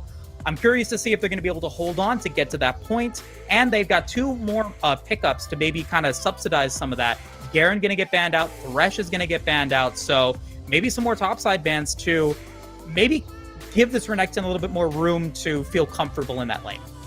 Infinity are actually gearing towards the early game with these picks. Auction is a powerful lane bully. Varus also, the fact that they're snagging away from Tribe and taking it for themselves, we already know that Varus is one of the strongest laners for the side of a marksman that you can pick into the dragon lane. So I think the goal for Infinity is that they don't want to be in losing lanes anymore. They want to always have the push. They always want to have lane priority, so that can open up the world for Yeso to be able to pick and choose if he wants to go for a dive and set up more successfully for one. This would mean that he would be walking away from the Graves, and now you have a Leona. So you can actually make these dives much more successful because Aftershock on Leona is going to be very tanky, can tank up a lot of tower shots, and now if you are Infinity, you want to be looking for a powerful early game jungler. Lee Sin is still available. Tribe haven't taken it quite yet, but they could on this rotation. But you can always match it with things like the Xin Zhao. The Vi is also another great answer. You know, you're right, Rafa. Thank you for correcting me there. I'm like, you know, I'm thinking, I see the auction and I just think, you know, oh, I have to wait until I get, you know, some items and I get some momentum going in. But you're absolutely right. And now with that Leona, it does kind of reveal what Infinity is trying to go for. Darius is going to get picked up as the pickup here in the top side. Jax as potentially your final pickup. It is going to be the Jax. Very cool to see as well. I'd like to see what Tigers is going to be able to do with it. And, you know, Tribe Gaming, you've got some decent ball delivery now with the Jax getting picked up as well. Damn, Tribe really just said, we don't care about your early game. We don't believe you. We don't believe that you can accelerate the early game at all. We're gonna go ahead and take the Lee Sin. We're gonna take the Jax. Tigers is going to scale to that 2-item power spike, and they are basically just saying that we don't need to match the lane priority that you guys have. We don't care about the dives. And to be fair, Senegragas, although this is a powerful diving trio now set up between Varus, Leona, and Lee Sin. And if you can get Akshan all over there, there's a powerful squad to make that happen. But Sen and Gragas have a lot of sustain. They are pretty durable for this duo. So they could potentially outplay the dive, but it's going to be very, very difficult. So Tribe Gaming are making a statement with how they have drafted this composition. Oh man, I'm like really looking forward to seeing how, you know, the 7-8 minute mark plays out. If Infinity is able to get going, we saw that they're not afraid to take those risks. They're not afraid to try to make that happen. Now they've got a composition to execute it and to really give Tribe Gaming some difficulty here. However, for Tribe, they have just so much potential to just bulldoze away some of these towers once they get going. I'm super excited to see how Tigers is going to be playing on this Jax. It's something that I really haven't seen really executed super effectively. I know that Tigers is going to execute it, I think, very well because he's Tigers and he's a god among men. So I expect him to have, you know, a standout performance here. That also boils into, I think, map control and where Infinity decides to assert their dominance in the early game. You expect it to be at the bottom side, but do they maybe try to make a play top side? Do they maybe try to make a play mid? I want to see that early aggression. I want to see that early power really get used effectively that you were talking about, that we've been boasting about now for the last couple of minutes. I want to see them make it happen. I want to see them put Tribe Gaming on the back burner early on and really out-rotate what Tribe is trying to do. If they don't, I think that Tribe really has a chance to make this a 2-0 sweep. Tribe Gaming experienced firsthand what the power of a scaling composition can do if you, being the early game composition, cannot shut them down early on into the game. They do outpace you, and it gets to the point where this Jax will be such a menace in the side lane that you cannot leave him alone for more than a couple minutes. Otherwise, your turrets are going to be gone. Your Nexus will be exposed. But for Infinity, they are the ones that have the responsibility and the agency of being able to take the game into their own hands. And Tribe has also witnessed firsthand what happens when you give an extremely good team internationally at Horizon Cup the chances to just literally set the game tempo in their own right. Yeah. And so Tribe Gaming, you know, they faced what, you know, they might be stating, you know what, we face the best teams in the world. Infinity, you guys are good, but Ebro were the ones that represented LAN at Horizon Cup, not you guys. So, you know what, you have a lot to prove to us. And right now, after game one, we think that we can get through the early game just easily. And I think you know, it's a call out. I think in like you're talking about, I think that it isn't necessarily like something saying, hey, we have developed and we can grow our roster and our champion pool and make sure that we're able to pull in different compositions to fit whatever style you're trying to go for. And we've seen how well Tribe can, regardless of Horizon Cup, what we've seen out of Tribe Gaming in being able to take control of the map and being able to take control of every lane, making sure that they're getting the most out of their minions, the most gold that they can, the most objective control. It's going to be really difficult for Infinity to really match that. I didn't get to see that really happen in game number 1. That doesn't mean that it's going to repeat itself in game number 2, but we will find out how it's going to play out as we get to see Infinity versus Tribe Gaming, potentially a 2-0 sweep on the line for Tribe. Infinity looking to stop it. Yeah, just watch for how Yeso paths in the early game.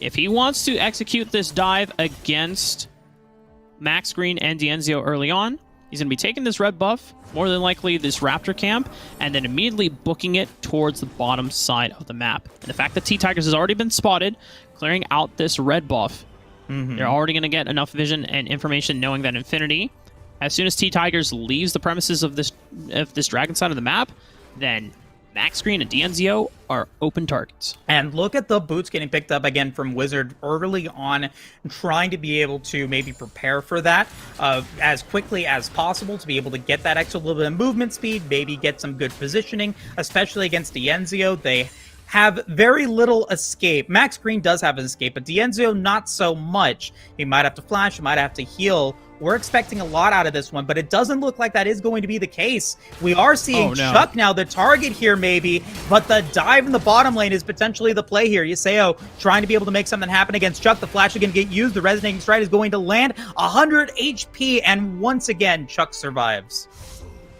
Chuck having to burn both barrier and flash, but he will survive. Will not give up first blood. And there it is.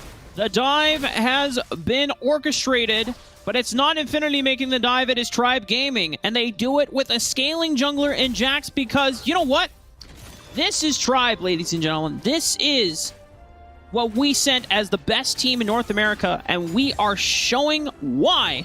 He's already level 4, and Yeso knows that he cannot take this fight. Yeah, needs to run away from that one, and it kind of felt like it was an all-in situation there for Infinity. Maybe they didn't feel like they could go in against the bottom lane. They're going to go for the resonating strike. Tiger's in trouble, and it will be Yaseo picking up that kill. Gene will follow, and he might actually be in trouble now, but he survives. No, he doesn't. Yaseo going to be able to help out and does end up picking up another kill onto starting, but the fight is not over. Chuck wants some revenge for being taken out. Max Green gonna get a nice headbutt and will end up putting his sail down to extremely low HP. Dienzio picking up that kill makes it a 2-for-2 play across that entire fight. Infinity trying to go beyond, but even though they were able to successfully pull off a dive against T-Tigers and trade one back against starting, they lingered a little too long. Tribe Gaming already rotating on back to facilitate and provide reinforcements to the situation.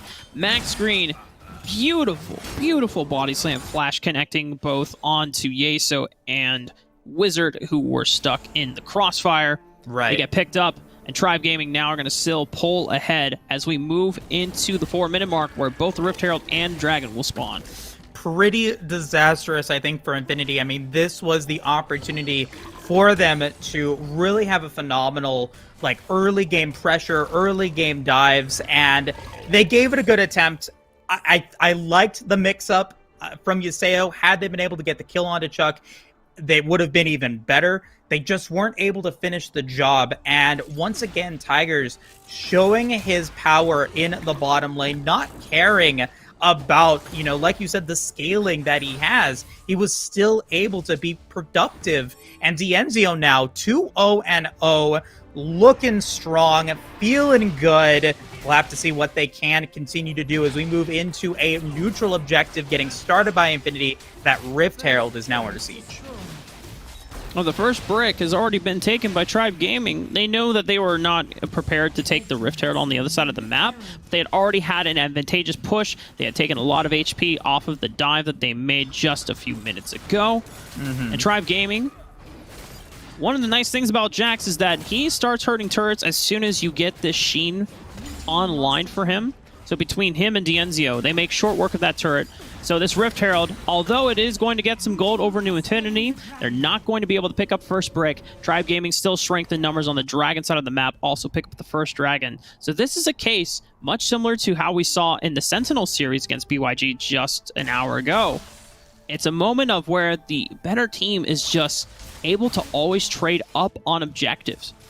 And trade up indeed. Once again, we see the immediate drop of the Rift Herald, and it was responded to pretty quickly by Tribe. Yes, the headbutt does come in, but still no tower getting taken from the Rift Herald. I would have liked to have seen them maybe wait for a more advantageous situation there, Rafa, but instead they decide to drop it. They get the mid-tier 1 tower down to about a third HP, but they just aren't rotating quickly enough. We get another tower going down in the top lane, but we do get a fight. Max Green going to be in trouble, going to flash away. The root is going to come through into a beautiful explosive cast by Max Green into the Dawning Shadow, into the Shockwave. Iseo extremely low. Wizard is going to sacrifice his life. Killing spree for Dienzio now as they look to be able to continue to keep this fight going. Starting in trouble, going to be able to shield himself. Now Montelex will fall again. That is a 4-0-0 Senna, Rafa. Meanwhile, on the Baron side of the map, that was 4 members dedicated from Infinity trying to just kill Max Green. That's all they got for it. What did Tribe get? They took down 2 turrets. They didn't even use Rift Herald. This is just the power of Jax as soon as the Trinity Force is online.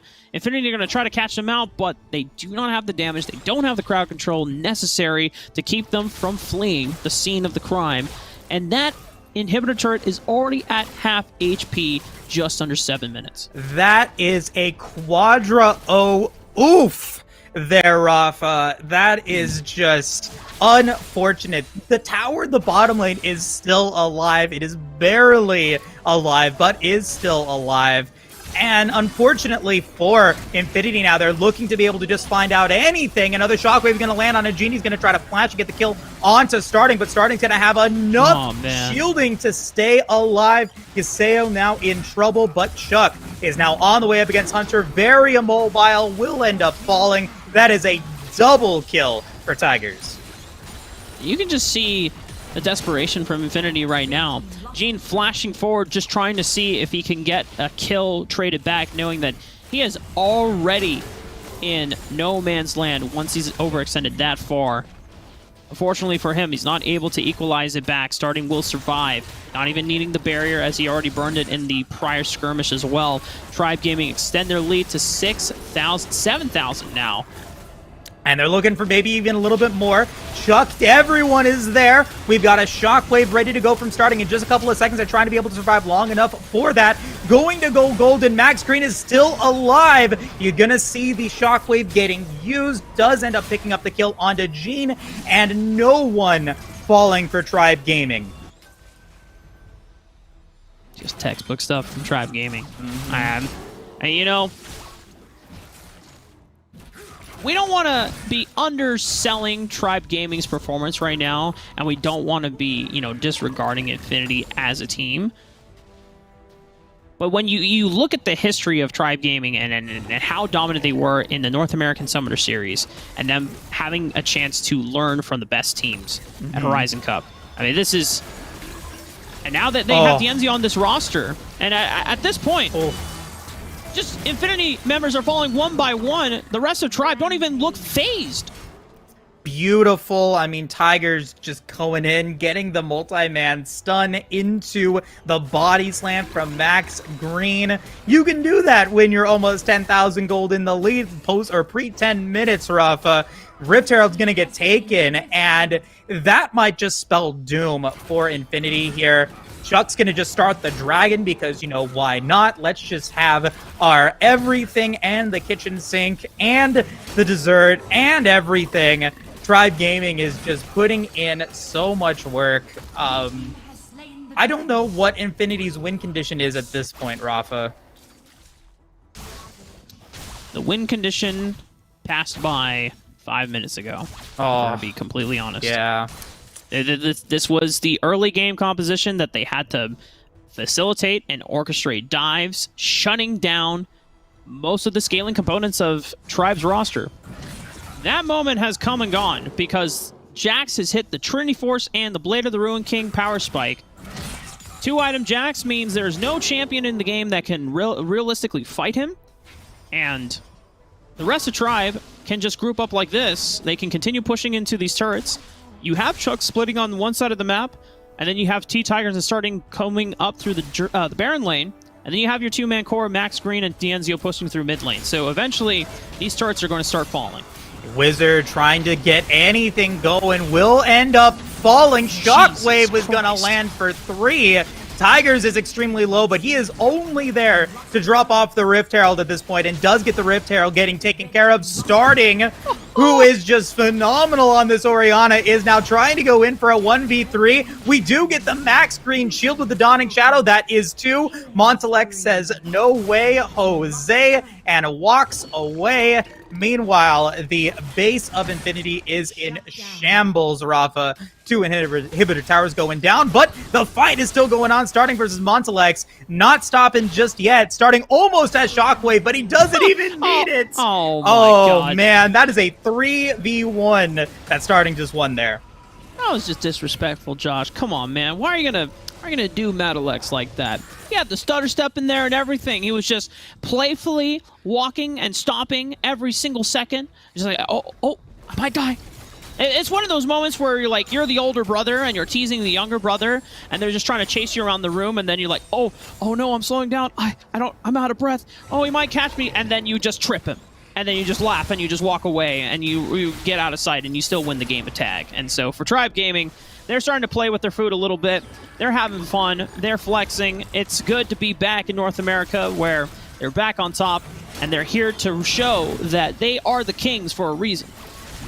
Starting is just practicing his dash dancing. He's gonna be playing some Smash after this, and just trying to get those fingers warmed up for something like that. I'm sure that's exactly what it is. You know, kill 2 birds with 1 stone.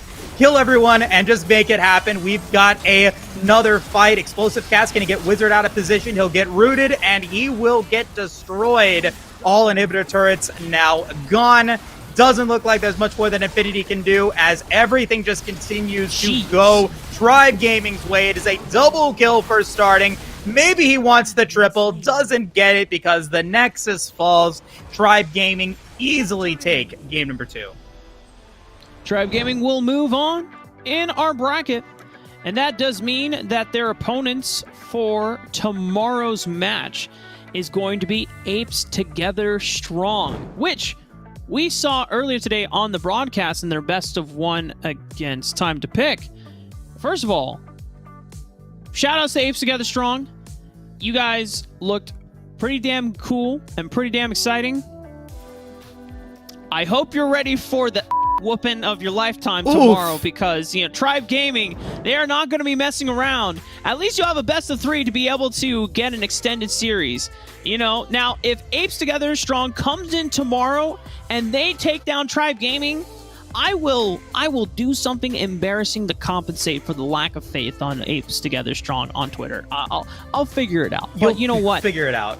It has been a really damn exciting way for Tribe to come back into North America after the hiatus, after their international trip to Singapore. They're back to show why they are the best, and that's going to be starting again once we get back to broadcast tomorrow, Moose. Yep. Speaking of Starting, though, I want to shout out the damage. 18,000 damage from Starting in that second game. You can't do much better than that. I think had almost triple his lane opponent there. So, I mean, there's a reason why he's been playing Orianna. He's showing it now. He's good at Wild Rift, and he's very good at Orianna. I think we're going to take a look at the bracket real quick before we head out, get to see where everything is going. With Sentinels being able to take the win against BYG earlier on in the stream, they're going to be facing off against Who Are They for our first semifinals matchup. And like you said, Rafa, Tribe Gaming going to have a pretty interesting and maybe dominant game against Apes Together Strong. But you know what? We will not know until we actually get into it. Maybe Apes Together Strong has what it takes. Like I said, if Apes Together Strong beat Tribe Gaming tomorrow, I will I have to think of an appropriate. I'll talk with the boys of Apes Together Strong. Do it. Via Twitter or Discord. We'll find out an appropriate punishment for me because I'm willing to take that bet. But until then, ladies and gentlemen, it has been a blast here on Rift Masters. Make sure you tune in same time tomorrow. It's going to be 4 p.m. Pacific time, 6 p.m. Central, 7 p.m. Eastern, and then, of course, if you're a piss random like me who lives in Mountain Time Zone, then it's going to be 5 p.m. Mountain Zone. That's correct. Get me out of Mountain Zone. You did it. You did it. We'll see you guys next time on Rift Masters. Have a good night. Know all about you. Deep connection lights a spark.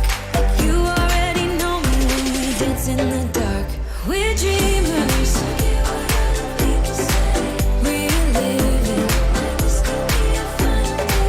We're dreamers. We're doing this in our way.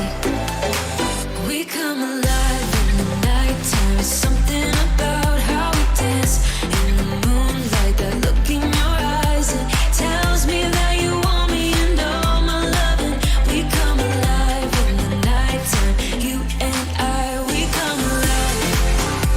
Oh, oh, oh, we come alive. We come alive. Oh, oh, we come alive. Tell me that you want me. I can see you want me by the look in your eyes. Tell me that you want me. I can see you want me by the look in your eyes. We come alive. We come alive. We come alive in the nighttime. There's something about how we dance in the moonlight. That look in your eyes, it tells me that you want me and all my loving. We come alive in the nighttime. You and I, we come alive. Oh, oh, oh, we come alive. We come alive. Oh, oh, oh, oh, we come alive.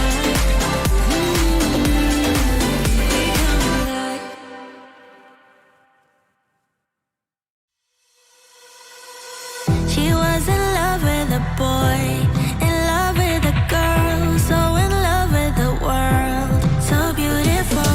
She was in love with the night, the way the sun shines. All she needed was light to have to hold, and nobody could make her feel down. She was always smiling from ear to ear, and everybody wondered around, will she ever